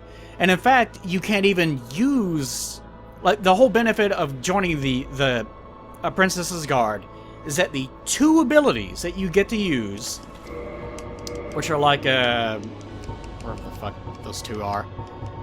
These two, actually. Bountiful Sunlight and Soothing Sunlight, I think, are the two. Yeah. These two. The one that restores high amounts of health points, and the one that actually causes gradual restoration of health points over time. You cannot use these at all. These two. You cannot use these without actually being a part of this covenant. Which is really shitty. There's a really shitty way of trying to popularize a covenant by just locking them out completely. So that's it. That's its only point. That it just allows you to use these two miracles. And that's it. That's all it does. But those two miracles heal for like 6 times your magical adjustment of your talisman. So they're pretty strong. So they're pretty useful in that context, I guess. But again, no one ever uses it. And I looked into it. She also does not have any dialogue that we have not heard before. So unfortunately, she is pretty useless to us in every way, other than being eye candy and having just a luxurious couch. Actually, I don't know what kind of couch this is, but it doesn't have a rest on that side, but it does have one on this side. So obviously it's meant to be... I'm sure that there's some sort of fancy term that city people use for that sort of thing. You disgusting city people, you. I have a... So actually, what we're going to do... We will dispatch the illusion and then have a walk around to see what we can find. So, as much as I hate to do it, farewell, big titty monster. And she does briefly open her eyes just then. And for her efforts... Thou that tarnisheth the godmother's image, I am Gwyndolin. And thy transgression shall not go unpunished. Thou shalt perish in the twilight of Anor Londo. So actually getting rid of her actually dispels the entire illusion of Anor Londo. All the brilliance and light that was once associated with... It's kind of hard to tell. Either Gwyndolin is actually consciously chose to darken Anor Londo, to curse you, or killing her was the key actually getting rid of the illusion in the first place. We don't really know either way. But either way, the illusion of Anor Londo is now gone completely. And as a result of that, we can still rest at the bonfire here, which is kind of unusual, since there's no firekeeper associated with it or anything. I guess just the residual humanity that we put into it is actually what caused it to be lit in the first place. I don't know. And it seems like the elevators no longer work either. Oh wait, they do. They totally work. How nice of him to actually keep the elevators working for us. But after dispelling the illusion of Anor Londo, in addition to all the lights going out, which is kind of spooky, I really like the look of this. In a way, I kind of wish that the whole area looked like this in the first place. In addition to that, most of the enemies are completely removed from the area, but we get 2 new ones. I bet a lot of you guys actually did not know this, because a lot of people don't do this. Like, the entire Darkmoon Covenant, the one that I had to farm all the damned birds for, is normally supposed to rely on invading people solely who have done this, that have dispelled the illusion of Anor Londo. But so few people do it that it actually became a huge problem for that covenant as well.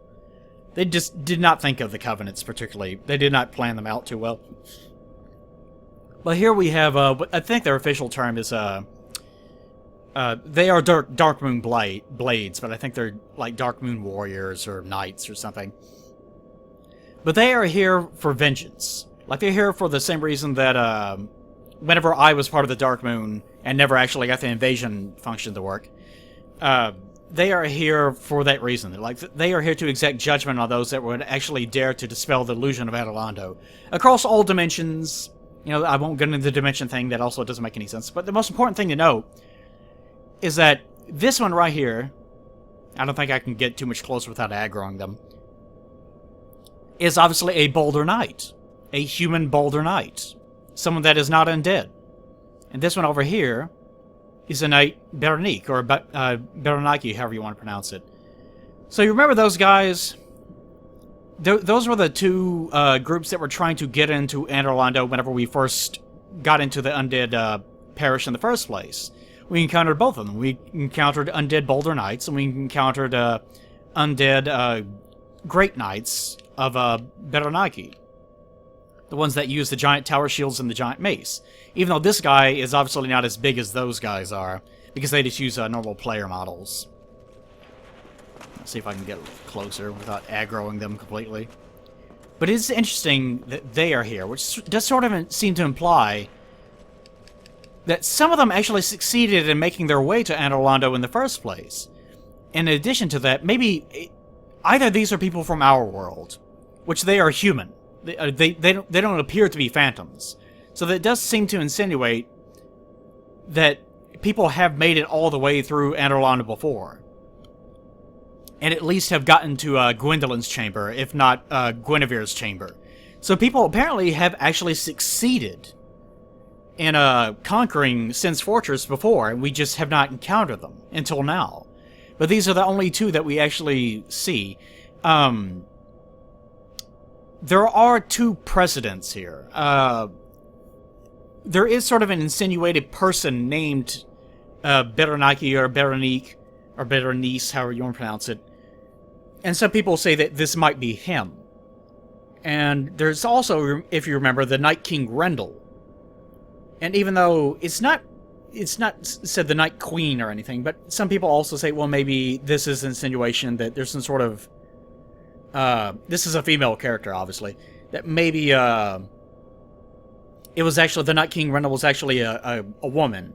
Or it could be that it was something else entirely. You know, just, those are the loose connotations that are sort of associated with these 2 characters. That, remember, as I explained way back in, like, part 3 or something crazy. And I remember rambling. This is the first case of people who got angry at me rambling about things. That I rambled continuously about the whole idea of the Night King Grendel and Night Berenique. That maybe these are the 2 that survived that trek. Whether or not they are actually the people that led them here in the first place or not. But they are survivors of that trek that began about 100 years ago.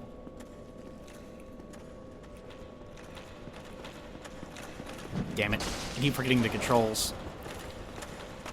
And since they are members of the Darkmoon cult... Damn! Really misjudged the distance on that. Since they are members of the Darkwing cult, they don't like the fact that we dispel the illusion. So they are here for vengeance. And they are Perry Fishers. Disgusting, disgusting Perry Fishers. I better not fuck around with this too much. And because the area has gone dark, the lock-on range has actually gone down as well, in case you were noticing that. But they are wearing exactly the same amount of gear. And actually, can I really get a good look at him? He almost looks like the... He does seem to be a different person, though. He does sort of look like the crestfallen merchant that we encountered in Sin's Fortress. Although I would say that's only just because they're using the same armor, obviously. And they did break her poise. She doesn't have much poise in the first place. It is interesting that she does have this shield. Because it does seem like the Baldur shield that we have access to does not look like this. It's actually way more worn down. So even though it does seem to imply that they are actually wearing well-kept versions of their respective armors, although the only thing that really sort of signifies that is that shield. Because her armor is obviously the same because they apparently did not want to make an entirely new modeled set of armor for her to wear to signify that.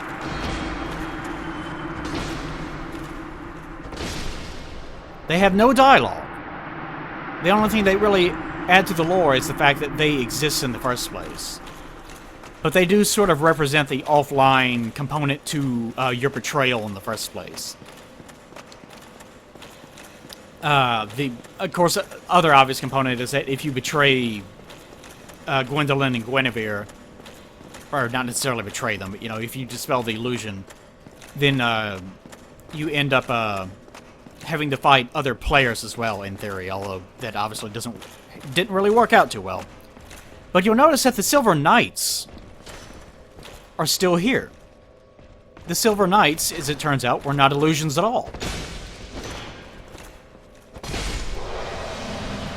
Still drop souls, still drop armor and everything else, same as always. And you remember that there were not many enemies here in the first place. Just the Silver Knights and the gargoyles and the blacksmith, I guess. And it seems like that's it, aside from the Painting Guardians. I'll go ahead and tell you that the Painting Guardians are also still here. So the servants that were actually protecting that area in the first place, they are still here. I've already killed all the mimics, and I don't need to pick up anything from them. And it seems like the mimics are also still here. But the gargoyles, apparently, are the only things that were actually here that were illusions in the first place. And the bonfire still works, thankfully. And the next thing I'm going to show you, which might get my ass in trouble, is if we warp to the original Anor Londo bonfire. Winged spear is a long-hilted spear with a barbed point. If we do that... What the hell? Where is she? She outside? She must be outside. Look how fucking dark it is. I forgot how fucking dark this place gets. That's weird. Where did she go? She's supposed to be down there. The Dark Moonitis aggroes on you if you do dispel the illusion. It is so unusual that she's not here. But if you kill her, then the bonfire will no longer work because, of course, she's tied to it. She's the firekeeper there. Maybe she's a little bit forward and I just don't remember it. But let's take a look around real fast. You'll notice... Well, there it is. There's what is left of the sun. You could either say that this is a moon. It could be a moon. Or it could be just that the sun, the illusion of the sun, has dimmed so much that we're actually seeing it correctly for the first time. Because again, even though it's displayed as being like Earth, like our Earth, it revolves around a sun and whatnot, then in the context of this universe, it does seem to be implied that the things like the sun are actually constructions, like they're illusions. Remember we went down the tree and we looked up and there was just nothing there? Like all the the construction of this world, the way the world is laid out, seems to be just manifestations, magical manifestations of aspects of different kinds of power in the world. And this is kind of the same thing. Really nervous about the Dark Moon Nidus leaping out from behind a corner and backstabbing me off a ledge. But yeah. And in kind of the same way as it does on apparently only PC, if you move in and out of its visual range, then ever so often it will disappear. And if you move your player back and forth across it, then ever so often it will show its face again. Oh, so strange. And people have insisted that this only happens on PC, so I guess it's not intentional. It's hard to tell whether or not this is a moon or a sun, but I guess that's the point, because Gwyndolin himself is associated with the moon in the first place, which we'll learn more about here in a bit. And you notice that the giants are gone. The weird little creatures that attack us in here are also gone. Although, oddly, the ones that carry us to and from Sin's Fortress are still there. I guess I'll run and show that real fast, just for the hell of showing, because I could be wrong. Who knows? So there is some use in actually causing Anor Londo to go dark in the first place. Although you're probably, I mean, considering that you can do it whenever you're... That's one of the problems with the Covenant. Because sure, you know, you can dispel the illusion of Anor Londo, make Anor Londo go dark. But, and that allows people of the Darkmoon Covenant to invade you. But considering that the only way of making Anor Londo go dark is to get to Gwynevere, and the only way to get to Gwynevere is to completely finish Anor Londo, then why would people stick around in the first place? Yeah, here you go. They are still here. And actually, let's go ahead and try this real fast. Nothing really is going to change. He just summons the other two guys and they carry you off. What I'm more interested about, of course, whenever we enter the quote-unquote real world, then the illusion is still here. Whether or not it's an illusion or not, and whether or not that is actually, maybe we're looking at an illusion of Anor Londo, maybe what we encounter is the reality, but I don't think so. So that's kind of the weird thing about the whole world outside of Anor Londo now. Like, is the thing that we find in Anor Londo, the darkness in Anor Londo, is that real or is it an illusion? And if it's an illusion, or not an illusion, then is everything out here, like the light of the world, this beauty and splendor all around us, is that the illusion? How far does this illusion go? Like, is Gwyndolin responsible for all of it? But one last time, let's ride ourselves back up to Anor Londo, because you remember, whenever we first went to Anor Londo, the cinematic is meant to show off the intense splendor of it all. Like all the light and the rays and just all the beauty and all that good shit like that was just fucking amazing. So let's see what it looks like whenever we actually encounter it as it's gone completely dark. Probably nothing. Oh, wait, actually it does show it. Looks pretty fucking cool. This is very kind of Bloodborne, Demon Souls-y because of how fucking dark it is. I really kind of think that it would have worked better.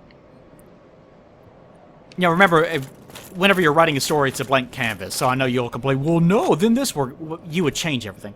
But I would like it better if whenever you got to Anor Londo, it actually was completely dark, and then maybe you did something that would restore it or create some sort of illusion or something that would actually brighten it. I don't know, I guess it does work thematically better the other way around, but it seems so much more impressive to go through the level with it completely dark like this. Like, maybe after you darken it, then maybe you have to go back through Anor Londo for some reason. Or maybe you can do it at the halfway point so that the Darkmoon Covenant actually has more meaning. Like you actually encounter Gwynevere where the elevator is. I don't know, just so many ways of looking at it. It's one of the, I guess, the exciting things about game design. All the decisions that you can, in theory, make. But let's go back down here real fast and see if Darkmoon Nidus wants to kick her ass. Or even if she's still here. She's still not here? Where the hell did she go? That is really fucking mysterious, because I've never had that happen. Because usually what happens is you warp back here the first time, And she is really fucking pissed off, and she tries to attack you. Oh, well, oh, wait, I bet I know what it is. I bet I know what it is. Which one is it? Because I hate how horrible the names are for these things. But if we go back to, God damn it. If we go back down to Darkwing Tomb, that's what it is. If we go back down to the bonfire there and take care of him, and then come back, I think that's when she shows up. Maybe that's what it is. Let's hurriedly try to take care of it this way. Pass by the supposed corpse of the firstborn that had his ring on. And the other thing that you can actually do, other than coming down here and bowing to the fog, is you can actually physically enter the fog. Which if you do accidentally, you might have a hard time getting out of it. Because some people have actually been trapped inside of it. They've, you know, gone in, oh, I'm gonna do duh. And then they realize, oh shit, I'm stuck in here. And there's no way out other than actually fighting him.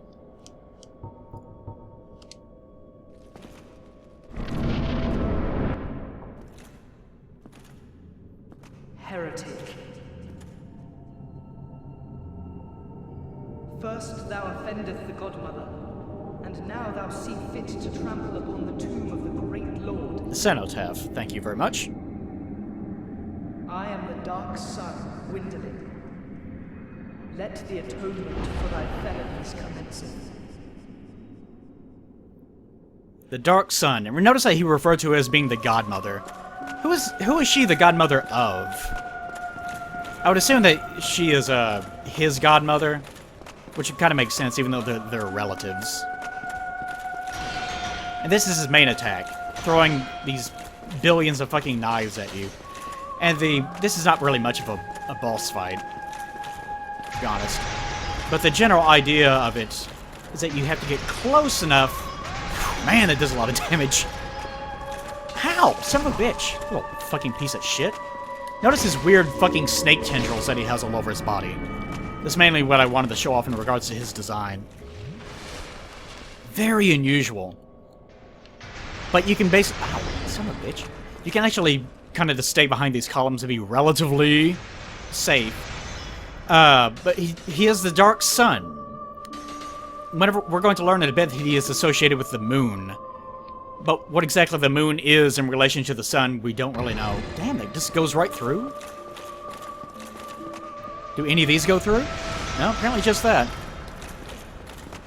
But this is the gist of the boss fight, just trying to get through this area without actually being cut down by him. Even though this hallway is technically sort of infinite, you notice you can't get him at the very end. You have to time it just right. It looks like it is infinite, but it actually isn't. You can actually get to the end of it, which I don't know if I'll be able to pull off or not, because he does take damage pretty easily, and I don't want to worry too much about... Yeah, see? I think if you get within 2 columns, and he runs away. But the main thing that I want you guys to pay attention to is the fact that he has weird snake legs. Why does he have weird snake legs? Just because. Because we said so. That's why he has snake legs. But you notice that God damn it, the tracking on his little magical projectiles is really good. And it does damage even through shields. So actually, normally what you want to wait for are his little dagger attacks, because that's the only thing that you can really kind of easily avoid or block. The magic is just too dangerous. Unfortunately, if you attempt to block it normally, it'll just freeze you in place. And he tends to use magic on the second stretch of your run up towards him. So it's actually pretty difficult to actually get up to him in melee if you're a heavy armor user. But if you just equip ninja flip nonsense and just... and go haywire, then it's much simpler. God damn it, that's really fucking pissing me off now. Keeps spamming that fucking shitty magic. It's one of the reasons why I hate mages. Like, this is the epitome of a mage boss fight. Like, such a fucking little coward. Like, anytime you get close to him, You notice he raises up on his little weird tendrils whenever you... Ah, damn it, accidentally killed him.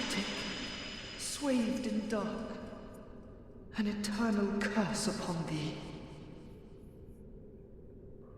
I've already got an eternal curse, thank you very much. Interesting that my little sunlit maggot thing does not work in cinematics. But for kicking his worthless little ass, we get the soul of Gwyndolin. It is so weird that his feet are like snakes, and they even have little snake heads. I didn't get a chance to really show them off, but if you go back and pause the video, you can see out the tip end of each one of them is a little bitty snake head. It's really fucking weird. Why? Why does he have no other god? Like all the other gods are just, they're just pygmies. They just look like pygmies. They might be huge, they might glow or be on fire or something, depending on what they've been kindling lately. But they just look like, giant people for the most part. And Gwyndolin is the only one that's different. And he has weird snake legs. Another one of those things, I guess, well, we had the design, we just wanted to use it. Stop thinking about it. I don't know. Soul of the Dark Moon Gwyndolin, God of the Dark Sun, and Guardian of deserted Anor Londo. Special beings have special souls. Use the soul of Gwyn's lastborn to acquire a huge amount of souls or to create a unique weapon. So Gwyndolin was actually the very last of his children that was born. As far as we know, the only ones that he had were Gwynevere and Gwyndolin. So I guess she was a godmother to him, I guess is the implication. But we get to the end of this seemingly infinite hallway, and we find the cenotaph. It has to be a cenotaph because it can't be attuned to Gwyn because, he's still technically alive.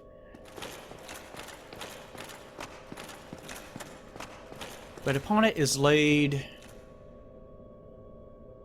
something. Looks like flowers, if I can get the camera to rotate.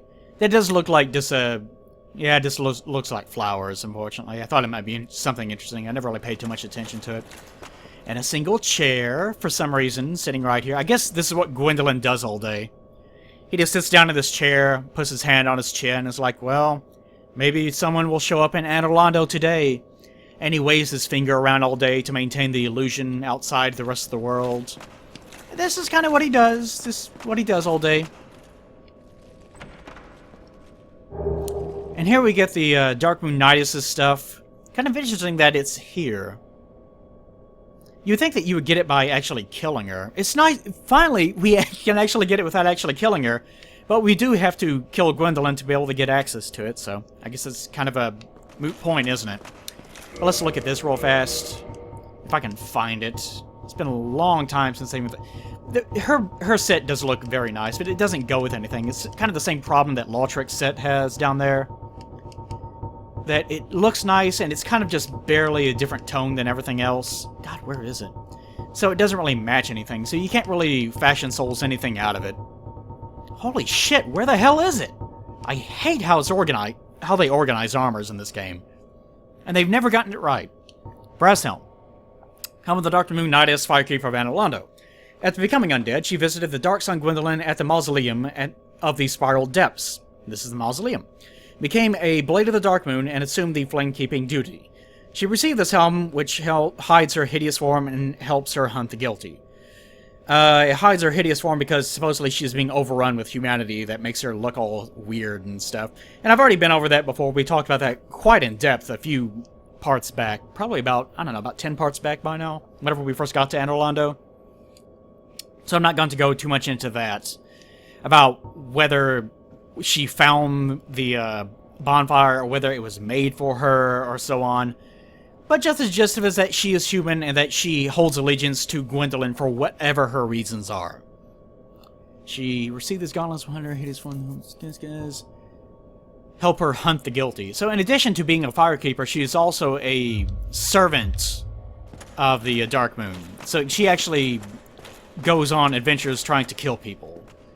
And it seems like actually one of these chests is supposed to be empty most of the time, because people always ask, what's supposed to be in the chest? So actually finding it closed is kind of confusing me. But by the way, her armor is made out of brass, which is again is a lightning associated thing associated with the gods. What the hell is this then?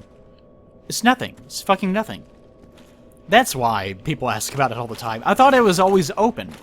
But it seems like, it's like the chest that you find, by Kingseeker Frampt. That it actually contains something that you can actually lose. But I can't remember what it is. Subtitle me, go ahead and include that in. I'm gonna stop and research that right this second. And this is the Sunlight Blade, if I remember. Yeah, Sunlight Blade. So here we have, I think that maybe the last miracle that we're going to get in the game. It's a pain in the ass to get to. If you actually want to use it, then you're going to have to go through hell to get it.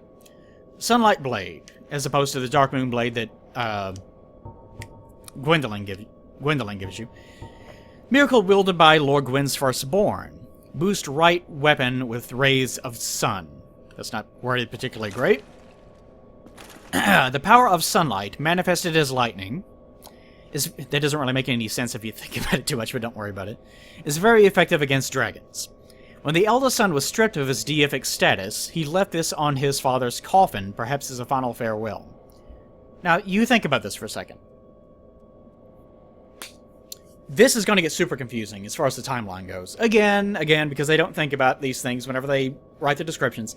Miyazaki writes most of the descriptions, so if you have any contention about timeline, it's because he's not thinking about it. He doesn't plan this shit.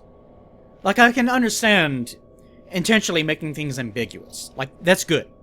But whenever he's just outright fucking things up, that's on him. Like, this is his screw-up. The eldest son was stripped of his deific status. He left it on his father's coffin. His father stripped him of his deific status. His dead father stripped him of his deific status. And we know that he's not dead. Because he left, right? So are we to assume that Gwyn was still around in Anor Londo, saying, build my coffin, that no one gets access to because Gwyndolin guards it, so no one can see it anyways? What the fuck? What the fuck, man? None of this makes any goddamn sense. What, Gwyn was just sitting around one day, and he thought, I'm going to have to go light that fucking fire. I'm going to have to kill myself. But before I go, I want the biggest goddamn coffin. The biggest goddamn coffin in the universe. Look at this! Look at this, it's ridiculous! Completely ridiculous! Look how long it is! And even if his body was actually this big, even if he was this tall, the coffin would still not be deep enough for him to actually fit in it! It doesn't make any goddamn sense! Gwyn, what the hell is wrong with you? Anyways, he builds it while he's still alive. Everyone is sitting around watching humans build the coffin as Gwyn supervises them. No. And then the firstborn shows up, says, sorry, Dad, I lost the fucking history book, the one history book that we have, because we're goddamn morons. And he's like, you lost the history, but this is the only one we have. We didn't make copies. And they get into an argument. Why didn't you make copies? It's the whole history of the world. Why wouldn't you make copies? How'd you even lose it? Oh, no, Seath was asking for it. No, Seath I bet it's in that fucking place. You know what? Forget it. Let's fucking forget it. And so began the legend of maybe Solaire, but probably not, and also Gwyn, who was still alive. But after casting him out, for some reason... Oh my god. For some reason... I mean, it does seem to be implied that Gwyn is the one that stripped him of his deific status. Who else would do it? Gwyndolin? So after this happened, the firstborn shows up here and puts it in this chest, or lays it on the coffin. I guess Gwyndolin came along later and took it off and put it down here, even though it's just a scrap of paper that doesn't fucking make any sense. The scrap of paper is meant to be something you utter to the gods. Why would the gods actually have the fucking thing as a sheet of paper for them to use themselves? They're the ones that actually channel the power in the first place. It doesn't make any sense. Fuck you, Miyazaki. You have no fucking clue what you're talking about half the time. Anyways, or the other possibility is that Gwyndolin is the one that stripped him of his deific power. But either way, it seems to imply that he was stripping of his deific status after Gwyn left to set himself on fire.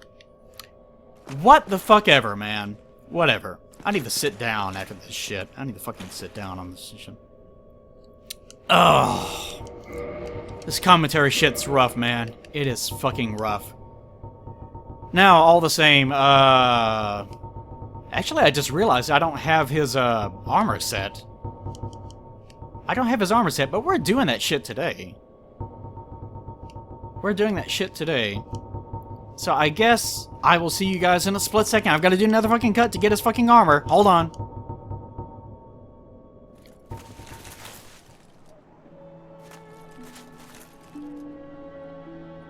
Just let that fucking asshole's finally gone.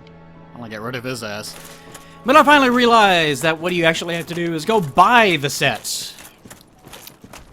From, good old Diamond Hall Xena. Who have we not been back here in quite some time? We also have to get Smo set from him while I'm thinking about it. And I also figured out what was wrong in regards to the Dark Moon Nidus. She didn't show up there, and it's because, fuck it, how do I jump this game? It's 2 Bs, isn't it? I wanted to make sure before I ran off the edge. But what happens is, if you attack Gwynevere specifically, then she will appear on the steps leading up to the cathedral. So actually, that's really beneficial because it keeps her away from the bonfire, so you can keep using it. Aye, Shemai. I didn't expect to meet anybody here. I suppose great minds think alike. He uses that joke every time. Every fucking time you see him. Oh, God, insufferable. Wait, where's Smo sits then? Where the fuck is Smo? Oh, that's right. Oh, god damn it, because I killed Ornstein. Wait, is that right? I don't know. I'll just fucking... Hold on. I'll just take care of this real fast. Oh, God, all these fucking cuts drive me crazy. Crown of the Dark Sun. Crown of the Dark Sun, Gwyndolin, protector of the Forsaken City of Anor. The Forsaken City. This crown of the gods demands faith immeasurable of its wearer, but is imbued with dark moon power. Dark moon power. It's so fucking stupid. That enhances all magic. So, dark moon power enhances all magic. I'm not even going to try to make sense of the relationship between dark moon power and magic. Because, like, fucking normal magic is associated with the soul. So is dark moon power associated with the soul, and that's the reason why it's associated with magic? I don't know. Whatever, man. I don't care. The image of the sun manifests Gwyndolin's deep adoration of the sun. Sure it does. Robe of the dark moon, blah blah blah. The power of the moon was strong in Gwyndolin. Yeah, the power of the moon is strong in this one, and thus he was raised as a daughter for some reason. So even the wait. Gwynevere was associated very much so with the sun. So how come she wasn't raised as a man? Maybe she was. His magic garb is silk thin and hardly provides any physical defense. So yeah, I think this is just kind of Japan being Japan in this case. They just like the idea of the lady boy. Which is kind of interesting, adds to his character, I guess, in some ways. It does sort of... He was raised as a daughter, so that sort of does give this... It is effective in giving you the impression that the relationship he had with his father was not a very good one. That maybe it was one that was, you need to do this, you need to do that. Like, he was raised for the exclusive purpose of maybe even doing this, for all we know. That maybe he was raised for the exclusive purpose of guarding Anor Londo itself. But either way, maybe the reason why he was left behind in Anor Londo was not something that he actually chose for himself, or herself, whatever you want to say. That is a shame then, but no matter. Come yeah, back again. Not every trade. Alright, shut up! Shut the fuck up! Anyways, let's... let me pause him again so we can look at Smo's armor. Boop! Okay, it is interesting that, by the way, that there are, there's the Golem armor, there's Smo's armor. They're all the Knights of Gwyn are kind of organized together, and Smo's kind of just sitting on top of them, right in between that and the Golem set. Which I guess is just order progression, but it is kind of interesting how they chose to organize them.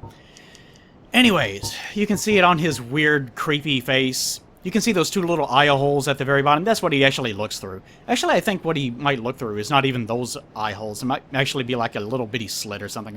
It's one of those things where, with some of these fantasy armor designs, like the Katarina set especially, they're just not thinking about things like, could they actually even move? But as I mentioned whenever we first encountered him, he's actually not a fat guy. It's just that his armor is very fat. Same with Sigmar. You can see in the concept art that they're actually normal size for some reason. Just some reason. Stop worrying about things. Stop worrying about things. Smo's Helm of Smo, the Executioner Protector of the Cathedral at the Forsaken City of Anor Londo. So it is Forsaken once again. It offers extremely high defense and can be worn by humans, but not without great difficulty. And same thing for all these, yeah. Okay. So, nothing overly special about that, just that Anor Londo is Forsaken. Oh, God, I really wish that they had chosen a better place for him than this. Like, I get the cuteness of having the secret guy over here. This is one of the things about this. It's cute to have it be a secret. And say, oh, you found the guy that... Oh, really? Are you fucking serious? It's cute to have it be a secret. And to have, you know, the game say, oh, you found out where he was! He sells all the boss armors! There's a whole new world opened up to you! Yay! But once the novelty of that one-time experience wears off, then you still have to get the fuck over here every goddamn time. Which is unacceptable. If you're gonna do this, and at least, like, make it like a ladder that you knock down, or a bridge that you knock across, so you don't have to deal with this every single time. Ugh. Because it is a pain in the ass. Okay. Anyways, there's a bit of a wrap-up that we're going to have to do the next episode. So either the next episode is going to be... I'm not sure exactly what I'm going to do just yet, but the next episode is going to be a wrap-up show. And I might go ahead and finish the game then. But I think I might hold off one more episode so that it evens out and we finish off on episode 35. Because I think this is 33. Okay, but thank you for joining me on this exasperating... Holy shit, I've been recording for 2.5 hours now. Thank you. And most of it is going to be stuff I'm going to have to clip out because a lot of it was spent doing research on the fly because of things that I just noticed and didn't think about before starting recording in the first place. That's why you do your research beforehand, kids. That's why you fucking do your research beforehand. And it also doesn't help that some pieces of armor you get from killing people... Oh, wait, forgot. Some pieces of armor you get from killing people... Some pieces of armor you get from finding in chests later, like the Dark Moon Knight has said. Some pieces you get from killing a boss, and then you find it being sold by some asshole somewhere. How did he even get it? The whole logic is that he finds the fucking boss armors after you beat him. How did he find it? Did he go to Anor Londo just now? Did he find the armor from his dead body? Did he drag it off his little snake feet? Explain yourself! Well, I'm sure cute, Mr. Ghostman. Now let's finally run down here and see if we can find Dark Moon Nodus. If not, I'm going to be really kind of annoyed. But there's a few things that we're going to have to take care of in the next part, part of a little wrap-up show. Primarily, it's just going to be stuff like the orb that I cheated in that was originally used to invade Shiva in the Painted World of Ariamis. We're going to be doing that. There's a few little extraneous bits of finalizing some of the NPC paths, like visiting Rhea in the Duke's Archives one last time, and stuff like that. But other than that, we're just going to have a little bit of fun, and I might do a couple other things. She thinks I'm coming in from the other side. I'm having Phantom Pain flashbacks right now, sneaking up behind him, and I'm going to hold her up is what I'm going to do. I held up a guy with a rocket launcher the other day. Was it? How dare you produce a blade upon a deity? How did you ever get this far? I shall end your suffering here and now. It is the least that I can do. So she, even though you enter the trigger area for actually causing her to aggro, since she does not see us yet, then she cannot actually aggro. But that is her dialogue for that. I'm going to leave her be, though. I'm not going to actually kill her. Let's kind of aggro her a little bit to piss her off, but then that's it. Or not. Apparently she notices us, but does not really give a shit. Well, you notice that she actually uses what appears to be an S-stock, or a tuck, however you want to look at it, and a parrying dagger. And that parrying dagger tells you that fighting her is pretty fucking annoying. And as you can see, there are no gargoyles around here either. So why exactly Gwyndolin chose to use gargoyles as part of the illusion, I have no idea. we went over that once before as far as why it would make sense that gargoyles be here. I can't even remember what I said. I made some amount of sense out of it. But especially now that they're not even here anymore, it especially does not make any sense. So I'll worry about that in the future, maybe. Or probably not at all. Ow. That's very nice. She has a fat roll. That's amazing! She has a fat roll. That is fucking intense. Oh, and she's buffing it. That is your ultimate kind of penultimate way of saying, oh, she is a member of the Dark Moon. But we'll just parry her and then run away with little cowards, because I don't actually want to get rid of that bonfire just yet. But we'll take care of that in the future. The wrap-up party will be next time. I might do a couple other things, too. I'm not really sure yet what exactly I'm going to be doing. But she is really pissed off at us. But we'll do all that next time. Thank you for joining me. And thank you for watching the Dark Moon Knights get pissed off and want to backstab the shit out of me. Thank you. I will see you guys next time, everyone. Bye! Oh god, no! No! That's fine.